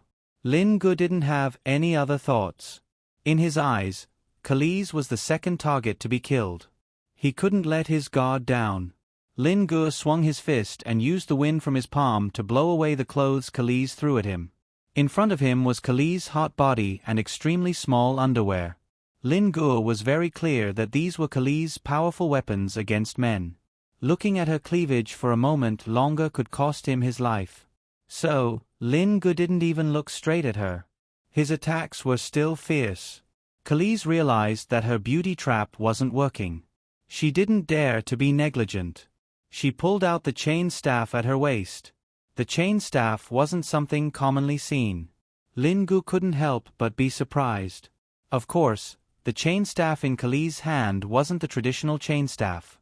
The traditional chain staff was the kind of stick that people talked about. In layman's terms, it was an iron chain staff. It was a special weapon that was similar to the flail used by farmers to make wheat. It had an extra tip on top of the staff and was connected to the long staff by an iron chain. However, the chain staff in Kali's hand wasn't a tip. Instead, it was a sharp blade that was connected to the long staff by an iron chain. This was because, in addition to using the staff technique, this weapon could also be used to swing the long staff. The iron chain attached to the long staff would swing and attack the enemy. Moreover, this kind of attack had many angles. It could be used in all kinds of tricky attacks. It was extremely powerful. When Kali swung the sharp blade, one end of the long and short chain staff didn't need to worry about the tip bouncing back to hit oneself. All one had to do was hit the enemy. This kind of weapon was once an extremely offensive weapon that the ancient cavalry liked to use. It wasn't easy to see it in this era. Who would have thought that Kali's could use this kind of chain staff that was almost lost on the weapon ranking as her regular weapon? When the sharp blade came, Lin Gu had no choice but to stop his pressing attacks. This completely disrupted Lin Ji's rhythm. Kali's unexpected weapon had saved her life. It also gave the other party members a chance. It was a pity that the Sacred Flame mercenary group members didn't have the awareness to protect their teammates. Everyone only had one thought in mind, and that was to steal the credit. Lin Ji's attack was blocked by the chain staff in Kali's hand. Soon, Jeremy and Fu Dravo pounced on him from behind. Lin Gu was instantly surrounded. At the same time, Su Yun had already forced Jin Zhongshuo into a corner. His continuous attacks left Jin Zhongshuo completely helpless. It had to be known that Su Yun was going all out at this moment. He didn't want to waste too much time. Jin Zhongshuo was actually able to block Su Yun's 3 consecutive attacks. Although he was the second strongest in the Sacred Flame mercenary group, the gap between him and Su Yun was still quite large. The only reason Jin Zhongshuo was able to block Su Yun's attacks was because of his innate defensive talent. It could be said that Jin Zhongshuo was a person who was good at defense and not good at offense. Most of the time, when he faced opponents who were on the same level or even slightly stronger than him, he could use his defensive advantage to exhaust the opponent's stamina and find an opportunity to kill them. But this time, he was very clear that it was impossible for him to exhaust Su Yun's stamina. Su Yun only needed to use 2 more killing moves and he would have no chance at all. He wouldn't even be able to defend. The gap in strength was just too big. How could Sting Ant tolerate this? In the entire mercenary group, the person he didn't want to see the most was Jin Zhongshuo because Jin Zhongshuo was Sting Ant's best right-hand man. Once Jin Zhongshuo couldn't hold on, no one else would be able to help him get through this crisis. So when Su Yun used his killing move again, Sting Ant directly attacked Su Yun's left wing. If it was only one person attacking, Su Yun wouldn't feel anything. But who would have thought that Tu Zibai, who was only concerned about his own safety and retreated, would suddenly attack from Su Yun's right wing? Tu Zibai was obviously an attacker who relied on his intelligence and calculation. He was very clear that the strongest duo in the Sacred Flame mercenary group was Sting Ant and Jin Zhongshuo.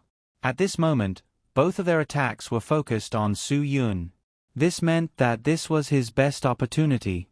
If he couldn't take this opportunity to injure Su Yun, then there wouldn't be a better opportunity. Tu Zibai attacked Su Yun with a cold light in his hand. This guy's weapon was a 9-section whip.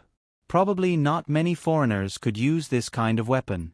After Su Yun dodged Sting Ant's attack, he had no choice but to retreat and dodge Tu Zibai's sneak attack. At this moment, Su Yun also saw clearly that the 9-section whip in Tu Zibai's hand was actually an extended 13-section whip. Of course, this kind of weapon that was made up of multiple sections of thin steel rods was called 9-section whips. The shorter ones were 7-section whips, and the longer ones were the 13-section whip in Tu Zibai's hand.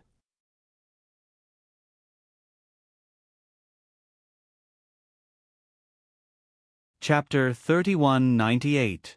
Although Su Yun's reaction was quick and he managed to dodge the joint attack of the stinging ant and 2Z-Bai in time, Jin Zhongshuo's counterattack made Su Yun break out in cold sweat. Jin Zhongshuo was really desperate. He had just escaped from death, but he attacked Su Yun head-on without hesitation. Fortunately, Su Yun reacted quickly and blocked the dagger in Jin Zhongshuo's hand.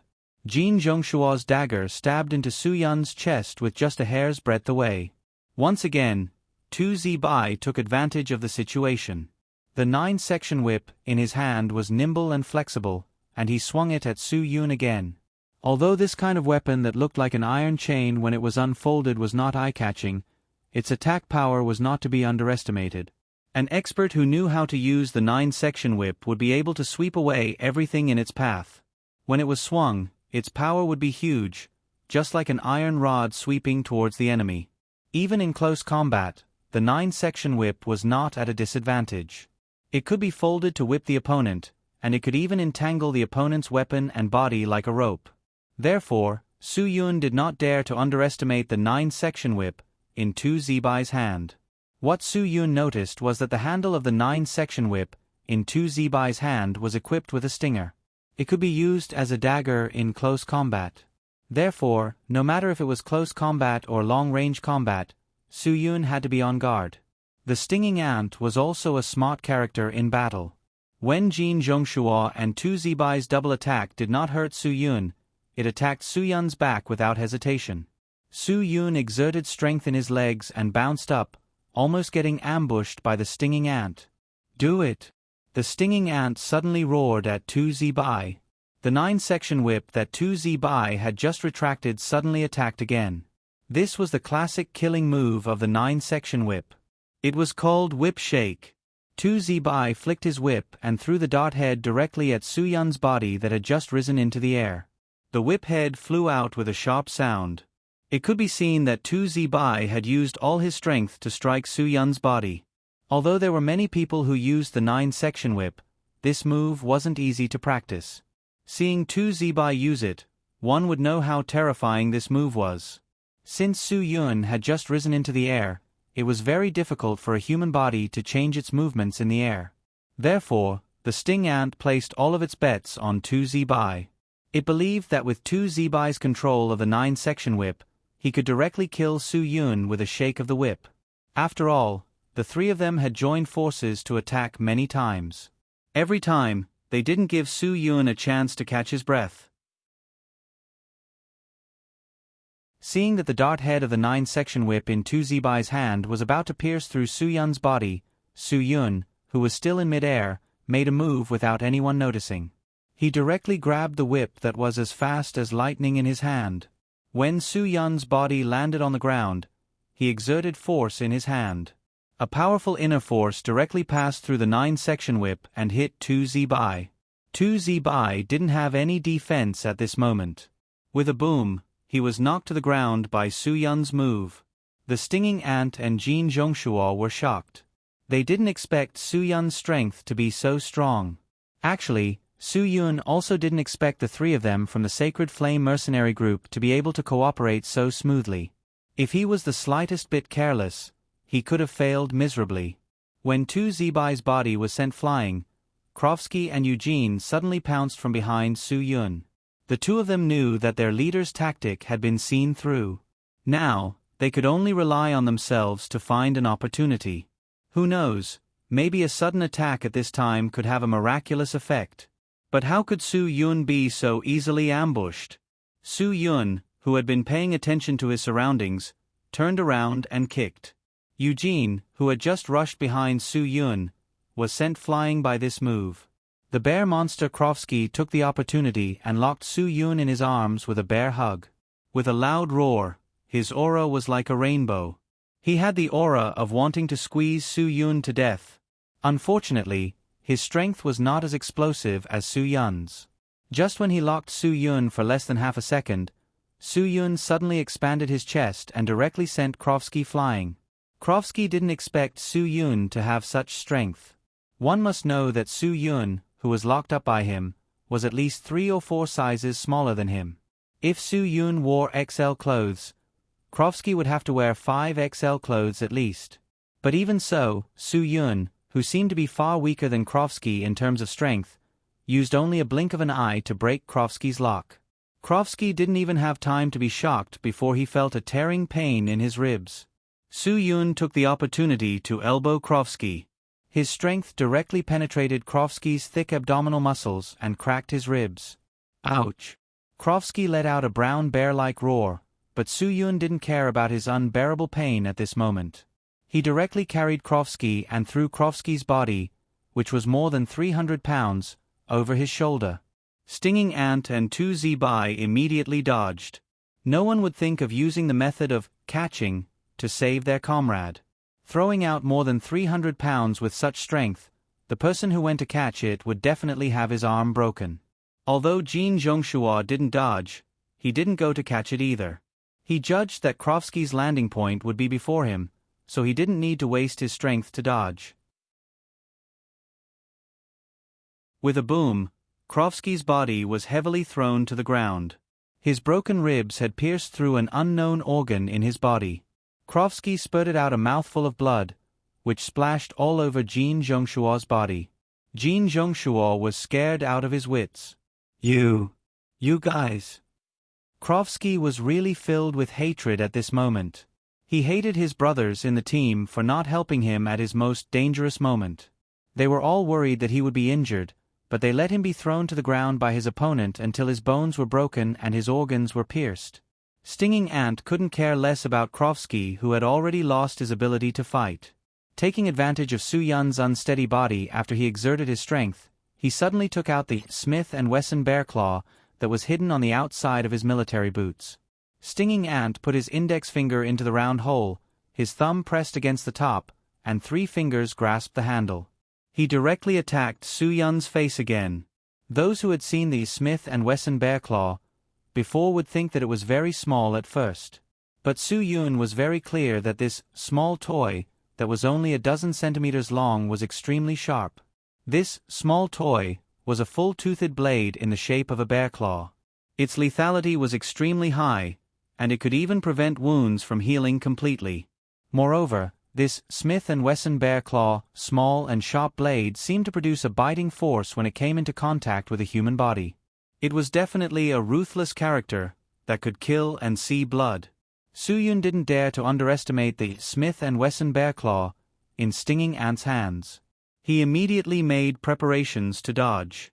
His feet nimbly dodged the sharp edge of the blade, causing the Stinging Ant's dozens of stabs to miss. The Stinging Ant dared to attack with all its might because Su Yun still had his own people behind him. Tekkeril and Cook also flanked Su Yun from behind. Eugene, who was just sent flying by Su Yun's kick, stood up again.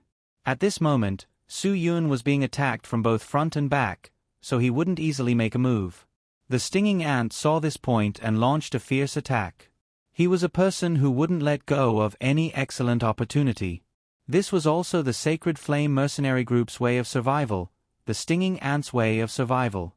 The Stinging Ant used the Smith & Wesson bear claw with great vigor. Su Yun also understood why this guy was called Stinging Ant. It was because the 2 Smith & Wesson bear claw in his hands were very small. In terms of weapons, they were equivalent to small ants. But this small ant couldn't be underestimated. Once you were stabbed by this small ant, you would really fall to the point where you would never be able to get back up again. At this moment, Su Yun not only had to be careful of the sneak attacks of the 3 people behind him, he also had to avoid the Smith & Wesson bear claw in the Stinging Ant's hands. The situation seemed to have suddenly fallen into a disadvantageous position. At the same time, Lin Ge wasn't having an easy time either. Jeremy and Fu Dravo were constantly sneak attacking him from behind. This gave Khalees a lot of support, so Lin Ge couldn't get a chance to kill Khalees in one blow.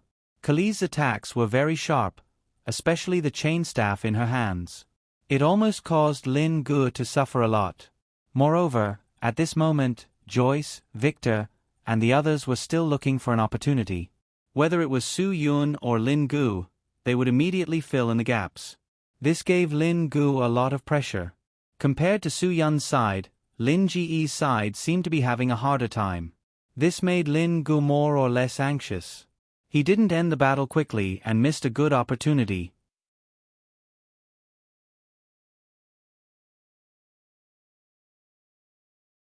Chapter 3199. After Lin Ge fell into the melee, he wanted to jump out of the encirclement of the three. At this moment, Joyce found an opening and directly used a hidden arrow to sneak attack Lin Ge from behind. A sharp arrow pierced through the air and directly pierced Lin Ge's back. Just as Lin Ge was about to turn around and grab the arrow, he inadvertently noticed that the arrowhead reflected a faint green light. It was obviously a poisoned arrowhead. In that split second, Lin Ge retracted his right hand and somersaulted to avoid the hidden arrow, but he had no choice but to once again fall into the encirclement of Alice and the others. Fortunately, there was no second poisoned arrowhead coming his way. A few drops of cold sweat appeared on Lin Ge's forehead. An Englishman was actually playing with a single-shot hidden arrow that was invented during the Qing dynasty in Huaxia history. The hidden arrow was a type of weapon with a cylinder made of brass that shone with a golden light. It was hollow in the middle and contained a sharp iron cluster. It was very suitable to be hidden in the sleeve. A butterfly-shaped steel plate was installed on the top of the cylinder cover to cover a round hole in the cylinder cover. This steel plate was used as a trigger. A spring was installed at the bottom of the cover and a round iron plate was installed on the spring. After the arrow was loaded, the spring would press down and the butterfly-shaped steel plate would lock the arrow in the cylinder. The hidden arrow in Joyce's sleeve could only fire one short arrow at a time. It was tied to the inner side of his forearm, making it convenient for him to move the butterfly-shaped steel plate at any time. As long as he lightly activated the mechanism, the spring would spring up and the arrow in the cylinder would be ejected.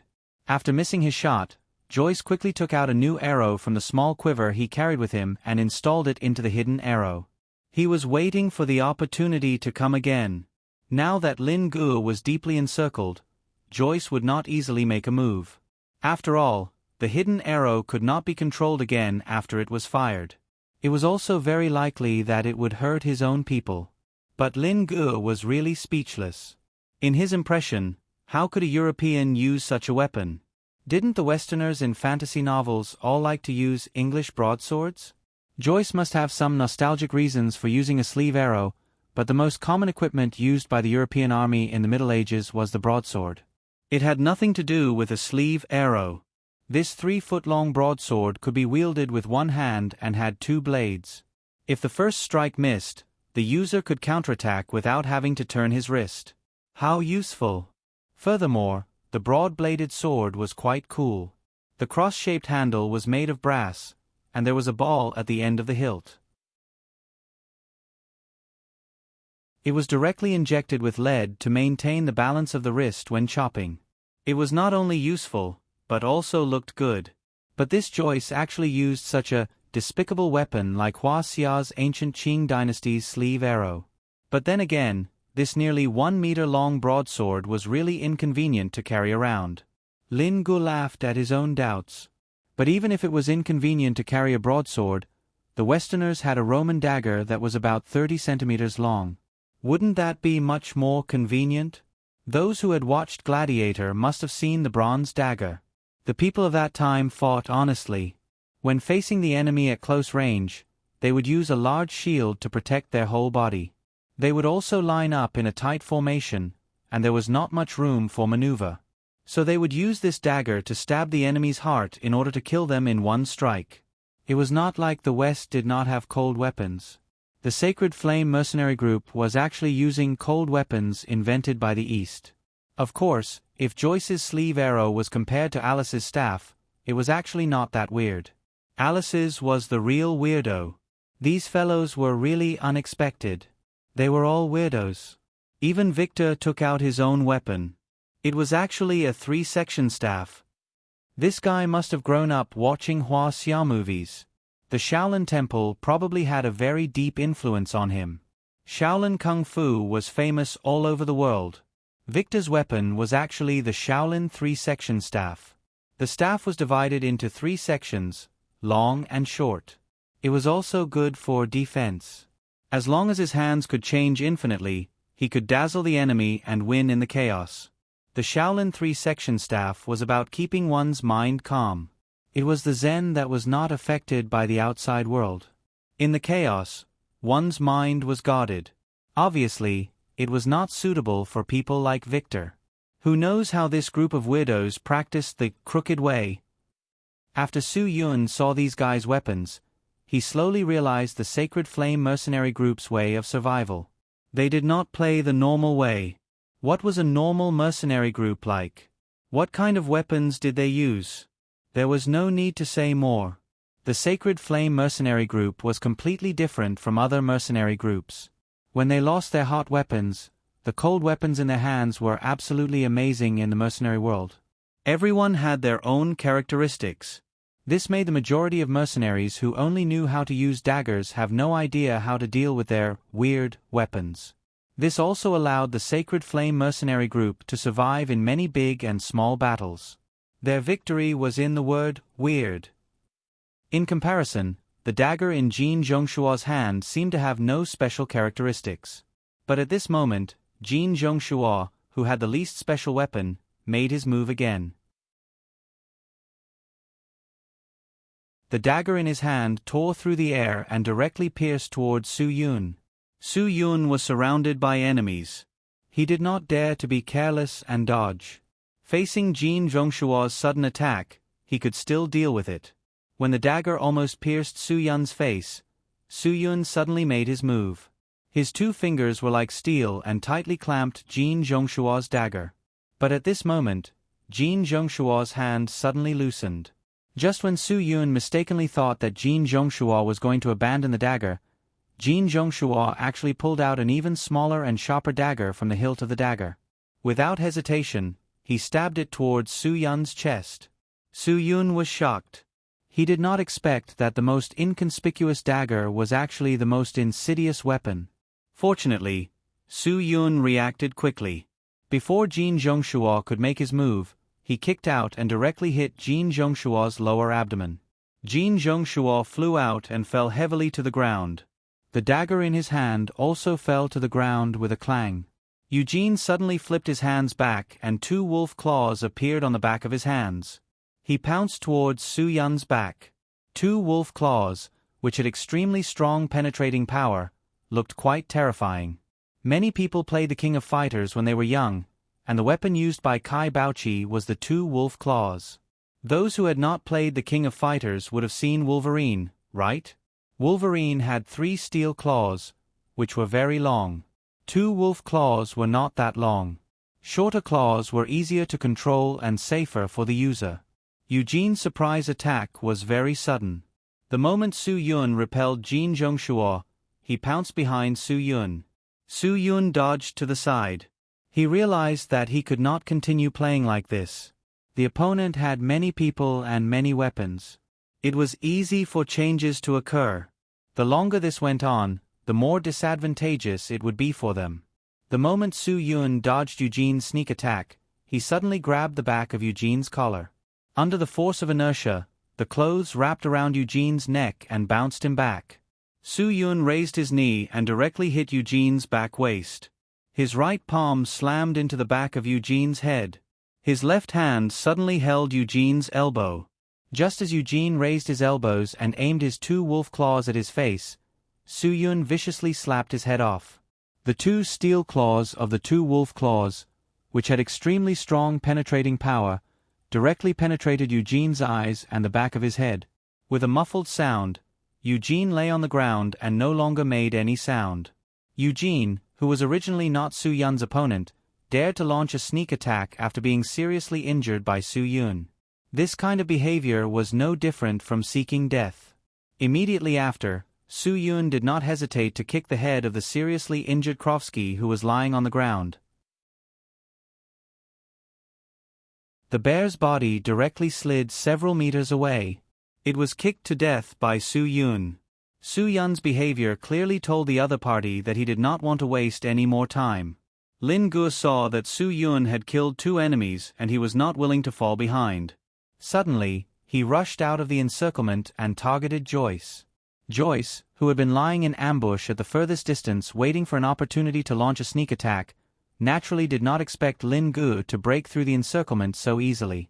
Without waiting for him to escape, Lin Gu broke his arm and aimed the sleeve arrow at Joyce's chin. The moment Joyce's expression changed, Lin Ji's finger gently moved the plum blossom. The poisoned arrowhead pierced Joyce's chin with a muffled sound. Joyce's eyes were wide open until his death, and 2 lines of black blood slowly flowed out.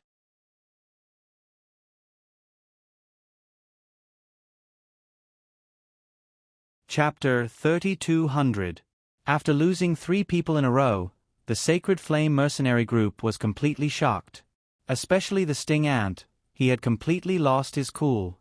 In less than 10 minutes since the 2 people entered their room, the Sacred Flame mercenary group had lost 4 people in a row.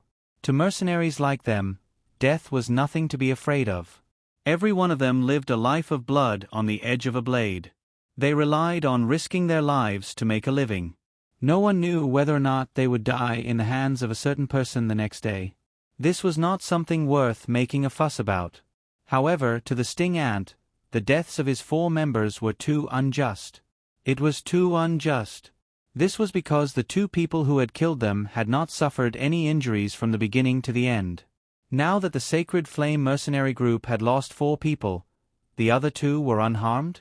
How could the Sting Ant tolerate this? This wasn't a fair competition. If one of the opponents was seriously injured, the Sting Ant would feel that the deaths of his 4 subordinates were worth it. But now, 4 of his subordinates had died for nothing. Not only was the opponent unscathed, but he was also overbearing. This caused a severe change in the mentality of his subordinates. Jin Zhongshuo and Tu Zibai, who had a better mentality, were fine, but Cook and Jim were not. Although Cook was holding the claw knife in his hand tightly, he was trembling slightly. This was because Cook knew that his moves were similar to the Sting Ant's bear claw knife. It could even be said that his claw knife was not as agile as the Sting Ant's bear claw. There was also a gap between his strength and the Sting Ant's. If the Sting Ant could not take advantage of Su Yun, he would definitely die for nothing if he went up. As for Jim, the Sting Ant was even more speechless. This guy had been hiding in the back all this time and had no intention of making a move at all. This was not the same as the Australians, who were more ferocious. Everyone knew what Australia was used for in the past. It was a place where the white people exiled criminals. This was a colony of the empire where the sun never set. It was mainly used for exiling criminals. If North America was built by the lower class, then Australia was built by criminals.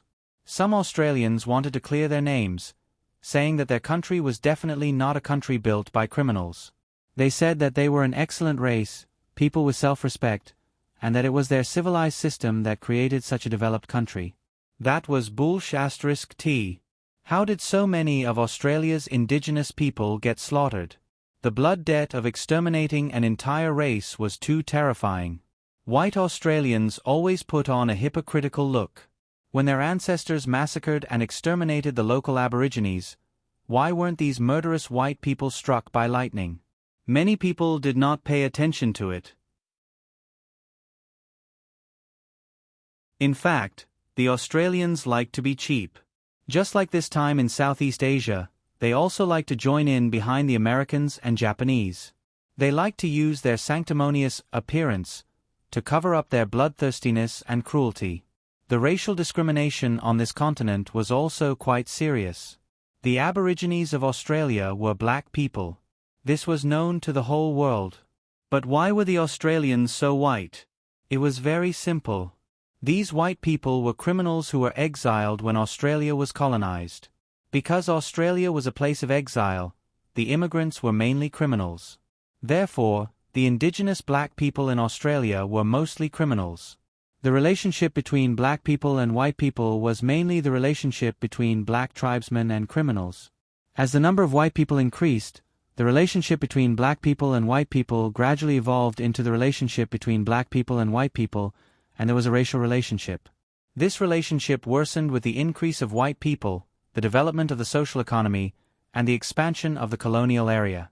The result was that the black people were massacred on a large scale. The exiled criminals often stole from the indigenous people, often molested and insulted their wives and daughters, and the violated black people often retaliated. Coupled with the colonists' discriminatory assimilation policies towards the black people, These policies seriously damaged their ethnic customs and habits, which inevitably caused great disgust among the black people. Later, the colonists also issued a decree, which could be said to be a heinous decree, a reward of £5 for every black person captured. One must know that the exiled criminals on this continent were all vicious and evil criminals. They would do anything for money, so a large number of Australia's indigenous people were massacred. The massacres increased bit by bit, and the later large-scale massacres were even more unbearable to understand. In a short period of 70 or 80 years, 90% of the indigenous people in Australia were massacred by the ancestors of the current Australian people. Even the indigenous people who survived were mostly reduced to doing various menial jobs. Their social status was even worse than the criminals exiled to this place. Therefore, the people of this cruel country had always done things viciously. Just look at the game between the Hua Xia team and the Australian basketball team. They fought when they played because the Australian team was too dirty. It was so dirty that it made people feel disgusted. Dirty tricks, bad tricks, and all kinds of despicable means were used. From this point, it could be seen that the Australian people had a trace of the fierceness of criminals in their bones. Just like the well-known MAOA gene, people who carried this gene had violent tendencies and antisocial tendencies. People who carried this gene were more likely to commit crimes, and this gene was very heritable. This gene was located on the X chromosome. Therefore, the descendants of exiled criminals must have this gene. Logically speaking, Jim should also have this kind of fierceness, because he was born with this kind of thing in his genes. But today he was so afraid. Was he scared? Usually, Jim was not this kind of person. The weapon he used was a very cruel hidden weapon, the Thunderlord drill. Of course, Jim's Thunderlord drill was also modified. A normal Thunderlord drill was composed of two parts, a hammer and a drill. But the hammer was not convenient to carry around, so Jim did something to the gloves. Jim's gloves were specially made. At the thenar position, which was the base of the thumb on the front of the palm, down to the heel of the palm, the obvious protrusion when the palm was open, and at the thenar position, which was the part of the palm that was slightly raised by a group of muscles on the inside and outside of the palm, a relatively heavy steel block was embedded in the gloves. This steel block was used to replace the hammer. The Thunderlord drill had 4 edges. The front was sharp and the back was thick. The front was very sharp, and the thickest part at the end was square. When used, the left hand held the drill, the right hand held the hammer, and hit the bottom of the drill from the back, and the drill would fly out. Because the steel drill had edges, the vibration when hit was very strong. Therefore, the left hand had to be worn with a soft leather cover to prevent injury. Jim's modification made up for the Thunderlord drill's big flaw. When launching the Thunderlord drill, both hands had to be used. Moreover, the hammer and drill were already cumbersome. But now, it was different. The steel block embedded in his gloves was equivalent to the hammer. He only needed to hit the bottom of the drill with the steel block, and the drill would fly out at high speed to injure people. The Thunderlord drill was very powerful. If it was controlled well, it could seriously injure an opponent within a dozen meters. Therefore, its power was not something that many other hidden weapons could compare to. For Jim to use such a brutal hidden weapon as his personal weapon, one could imagine how violent his heart was. Many times, when Jim faced an opponent who had lost the ability to resist, he would aim the drill at the opponent's head and then hit the bottom of the drill, directly causing the opponent's head to explode in front of him. The stinging ant had seen many cruel things like this, but today, this cruel guy had become a coward. Suddenly, the stinging ant thought of something. It was a conflict between Tu Zibai and Jim. Jim drank too much and insulted the Hua Xia people in front of Tu Zibai. He said that the Hua Xia women were all be asterisk cheese who could be played with as long as they were paid. Moreover, as long as one was a foreigner, they could casually sleep with the Hua Xia women and so on. Tu Zibai did not get angry on the spot. However, as Jim became more and more impudent and fearless, Tu Zibai directly swung his 9-section whip and almost strangled Jim to death. If it was not for the stinging ant's timely control, Tu Zibai really did not care about violating the rules of the army and would have killed Jim. This was because Tu Zibai's past seemed to be very unbearable. His mother was not a decent woman, and Tu Zibai did not know who his father was when he was born. Therefore, Tu Zibai was very sensitive to this topic. Jim really angered him that time and was almost killed by him. It seemed to have cast a shadow in Jim's heart toward the Huaxia people.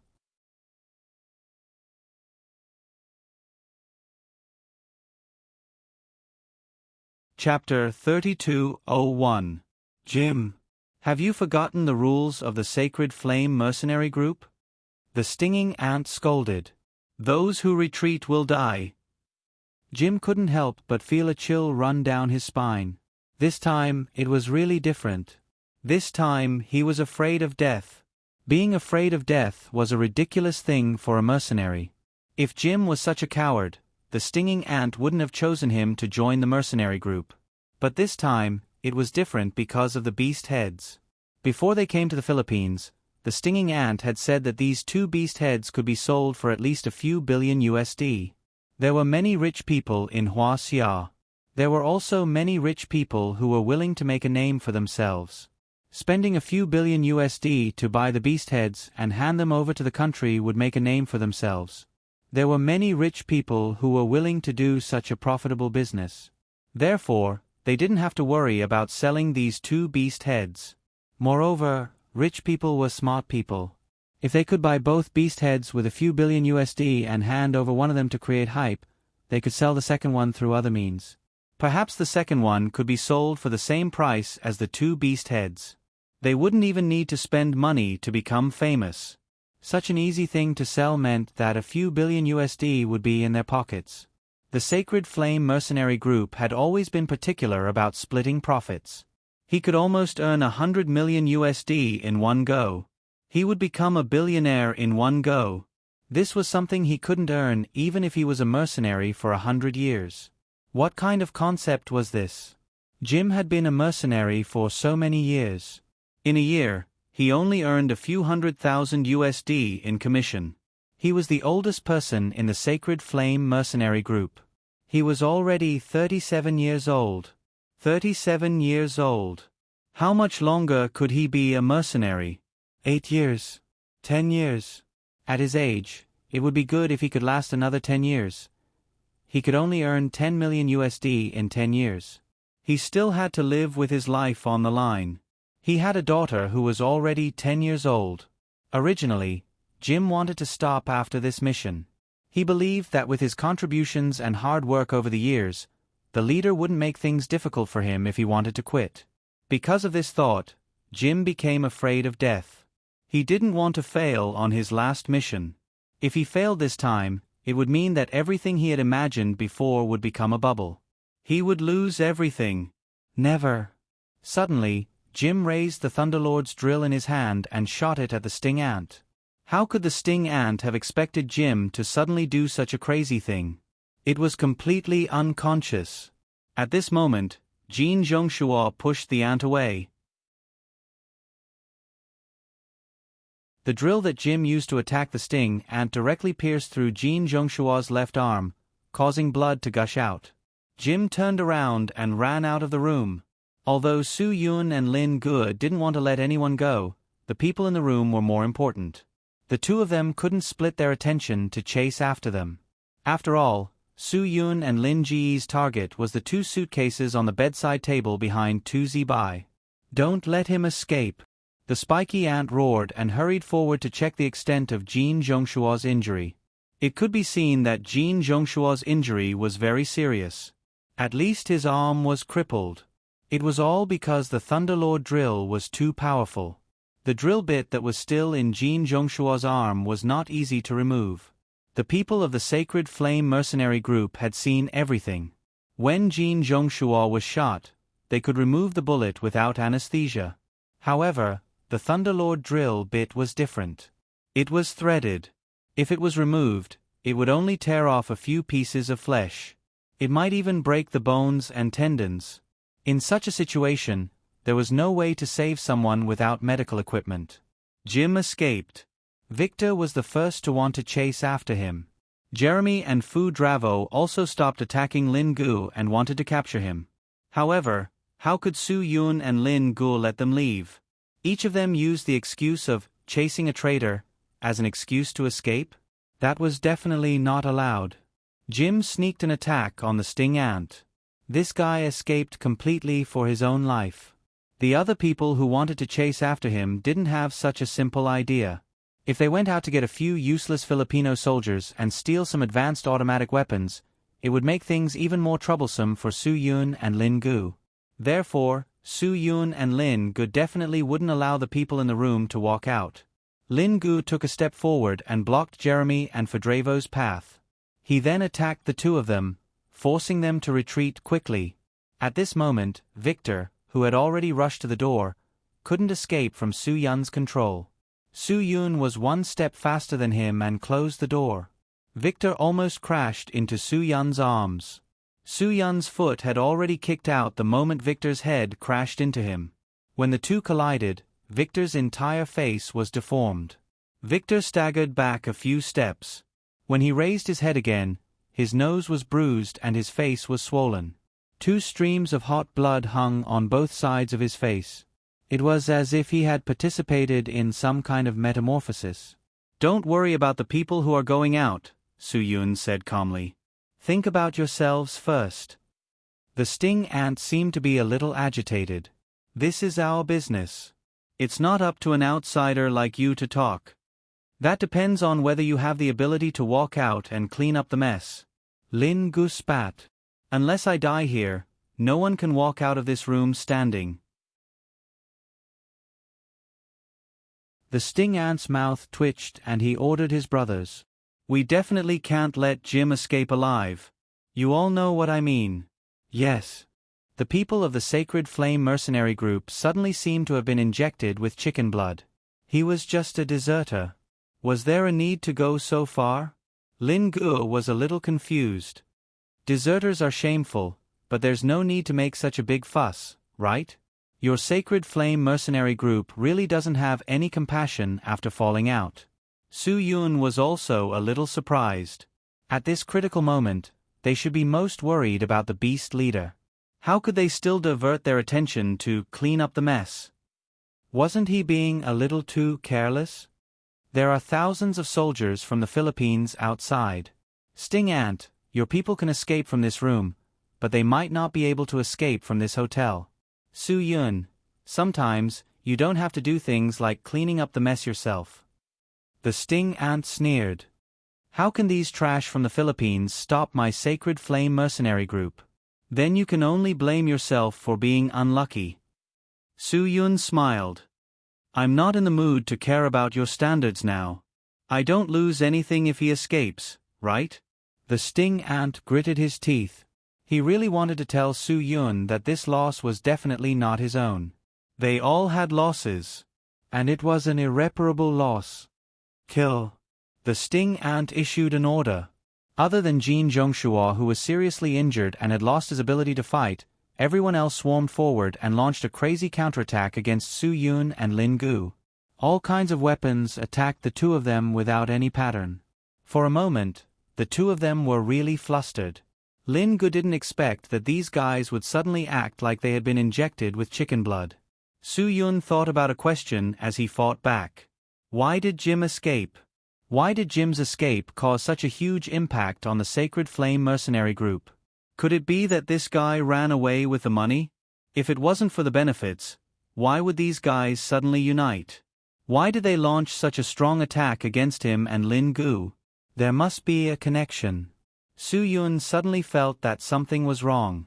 The connection made him curious and also made him feel strange. What was going on? Jin Zhongshua, who was seriously injured, had completely lost his ability to fight. The constant blood loss also made his mental state weaken. Just as the others were attacking Su Yun and Lin Gu, the Sting Ant quickly took out hemostatic medicine to stop Jin Zhongshua's bleeding. He also tore off his sleeve to wrap around Jin Zhongshua's broken blood vessels to control the speed of the blood flow. With this, Jin Zhongshua's condition was under control. His face didn't look as bad as before. "Brother, I will definitely not let you die," the Sting Ant promised Jin Zhongshua. "Don't worry." Jin Zhongshua nodded. Although he didn't have much confidence that he could escape the Grim Reaper's call today, he could not give the sting ant confidence.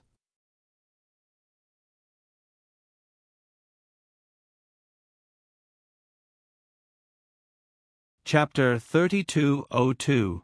Jin Zhongshuo was the only one who knew his own body's condition the best. He was also the only one who knew how long he could last. Now, he had become a burden, a useless burden. Leader, you don't have to worry about me. I can hold on. They won't be able to do it without you.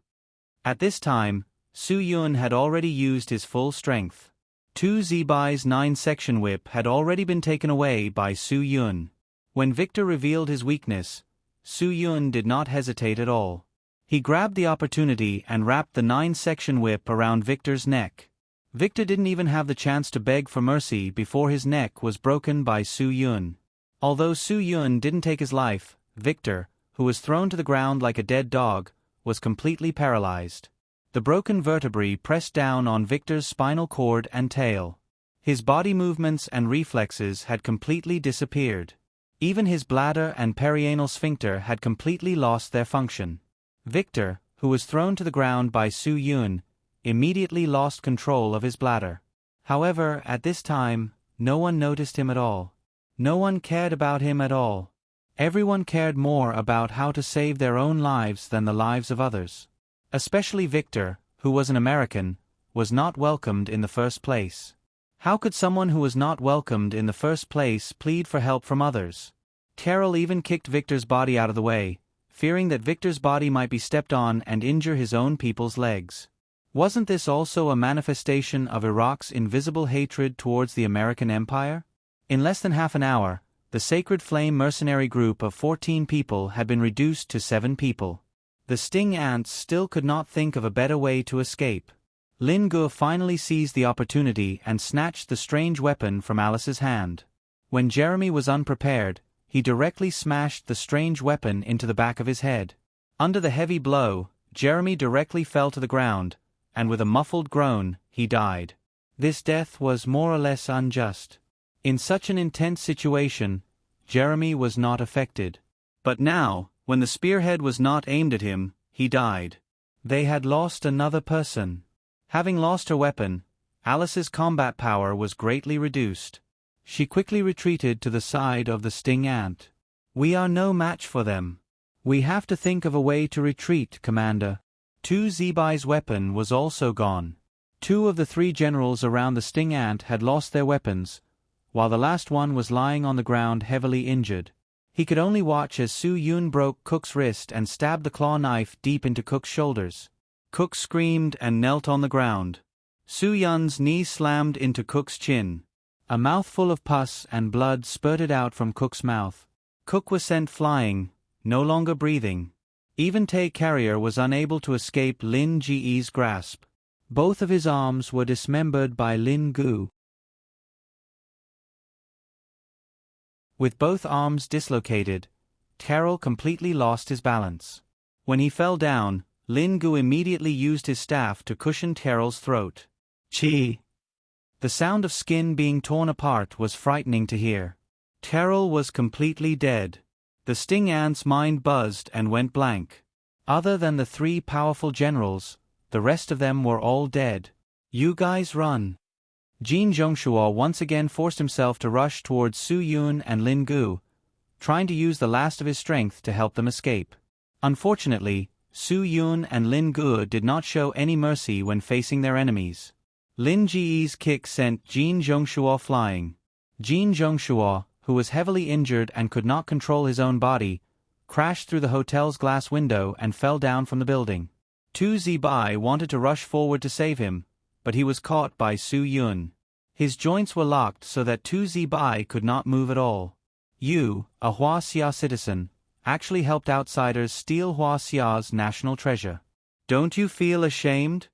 Su Yun said calmly, humans need face, trees need bark. You don't even want your face anymore. Winner takes all. You can kill me or cut me up as you wish. Tu Zibai could be considered a man. So what if it's a national treasure? So what if I'm a Huaxia citizen? What did Huaxia give me? Why should I help Hua Xia protect the national treasure that must belong to Hua Xia? Su Yun did not hesitate. Because you are a Hua Xia citizen. You were born in Hua Xia and grew up in Hua Xia. So what? Tu Zibai said, I was born in Hua Xia because I had no choice. I grew up in Hua Xia, but I did not spend a single cent of the country's money. Everything I eat and drink is earned by my parents with their own hands. Tu Zibai's father was born with ear and mouth disease. He was already very satisfied to be able to do such a job that paid very little. Tu Zibai's mother had a leg disease. Usually, she would pick up water bottles and paper boxes in the city's trash to earn money. It could be said that Tu Zibai's childhood was very tragic. When he was 6 years old, his father was hit by a car and died. 25 years ago, there was no internet. There were no netizens who could use cruel methods to protect the vulnerable. The person who killed his father was a local powerful and influential person. Everything was left unsettled, just like a dog being crushed to death on the street. When the coordinator took out 500 yuan as compensation, Tu Zibai and his mother were really dumbfounded. 500 yuan. Was a human life only worth 500 yuan? When Tu Zibai's mother expressed her dissatisfaction, the leader of the coordinator threw the money directly to his mother. He told his mother that how much money did a garbage cleaner earn in a month? Therefore, this 500 yuan was not a small amount. It was enough for him to earn for 2 years. The other party also said that it was good enough to get this compensation.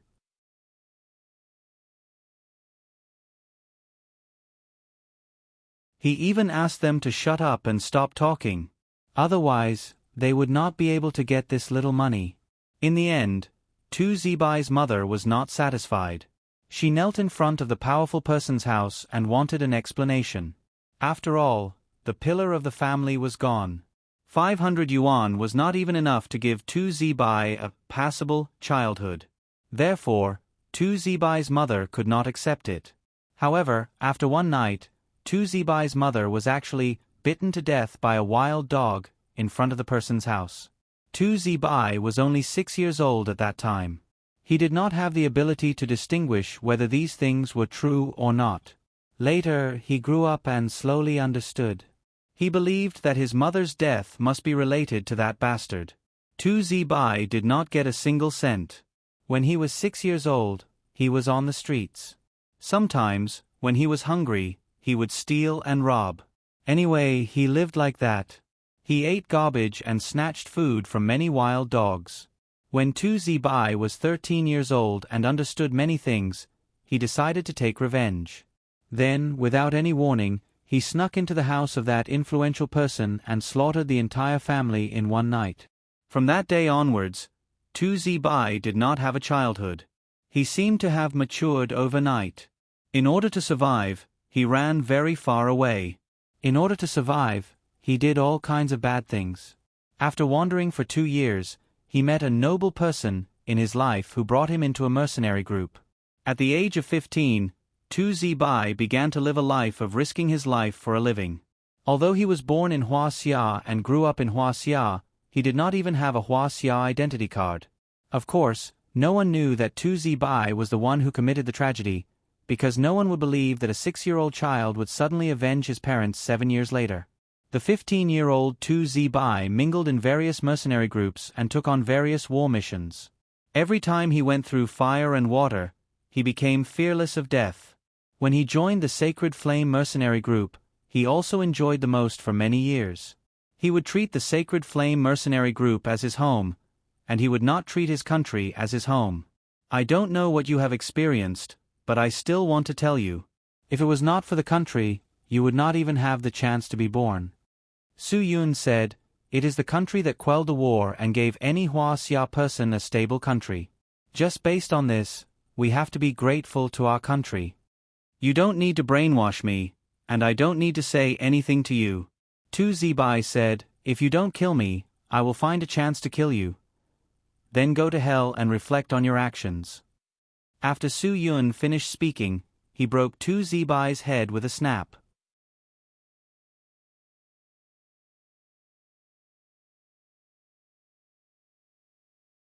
Chapter 32:03. Both the sting ant and Alice quickly retreated. Even the battle-hardened sting ant had lost all will to resist at this moment. He didn't even need to make a move, and the battle was over. Everything was over. Instead, it seemed so peaceful. Thorn ant, you know very well what we want. If everything had gone according to my plan, this wouldn't have happened. Su Yun said indifferently, you can leave with your people. I can also leave with the things I need to take back. Thorn ant sneered, I'm afraid I'll have to disappoint you. Even if you kill us all, you won't be able to leave with the things. Su Yun frowned. Lin Gu didn't say anything and directly walked towards the 2 square suitcases. Clarice didn't give up. While Lin Gu wasn't paying attention, she suddenly attacked Lin Ge's back. Originally, Lin Gu thought that they had surrendered, so he didn't want to kill them all. However, they couldn't blame him. Even if Clarice was a woman, Lin Gu wouldn't treat her as a woman in this situation.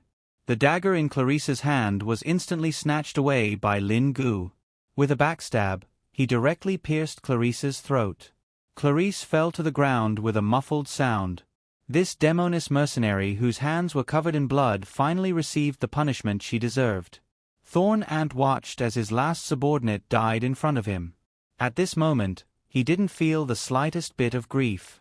After facing death one after another, he seemed to have completely gotten used to the feeling of watching his own people die in front of him.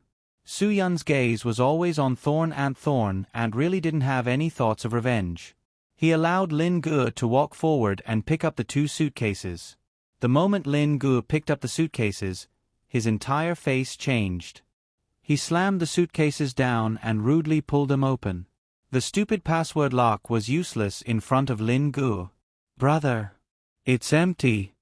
Lin Ge's expression turned ugly. The box was so light that he immediately realized there was a problem when he picked it up. Su Yun's expression also changed.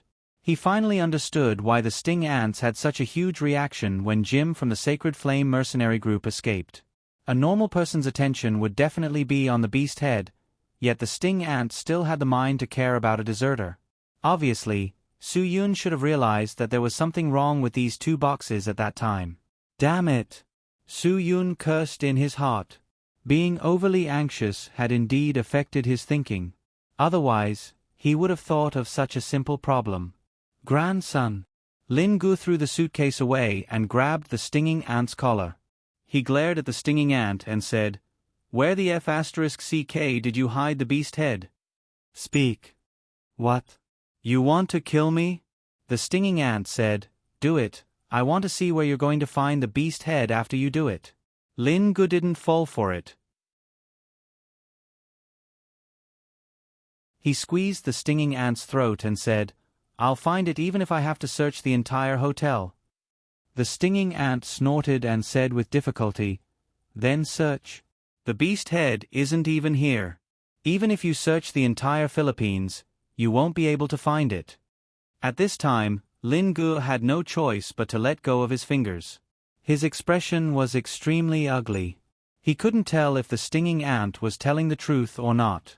Sting ant, you're really smart.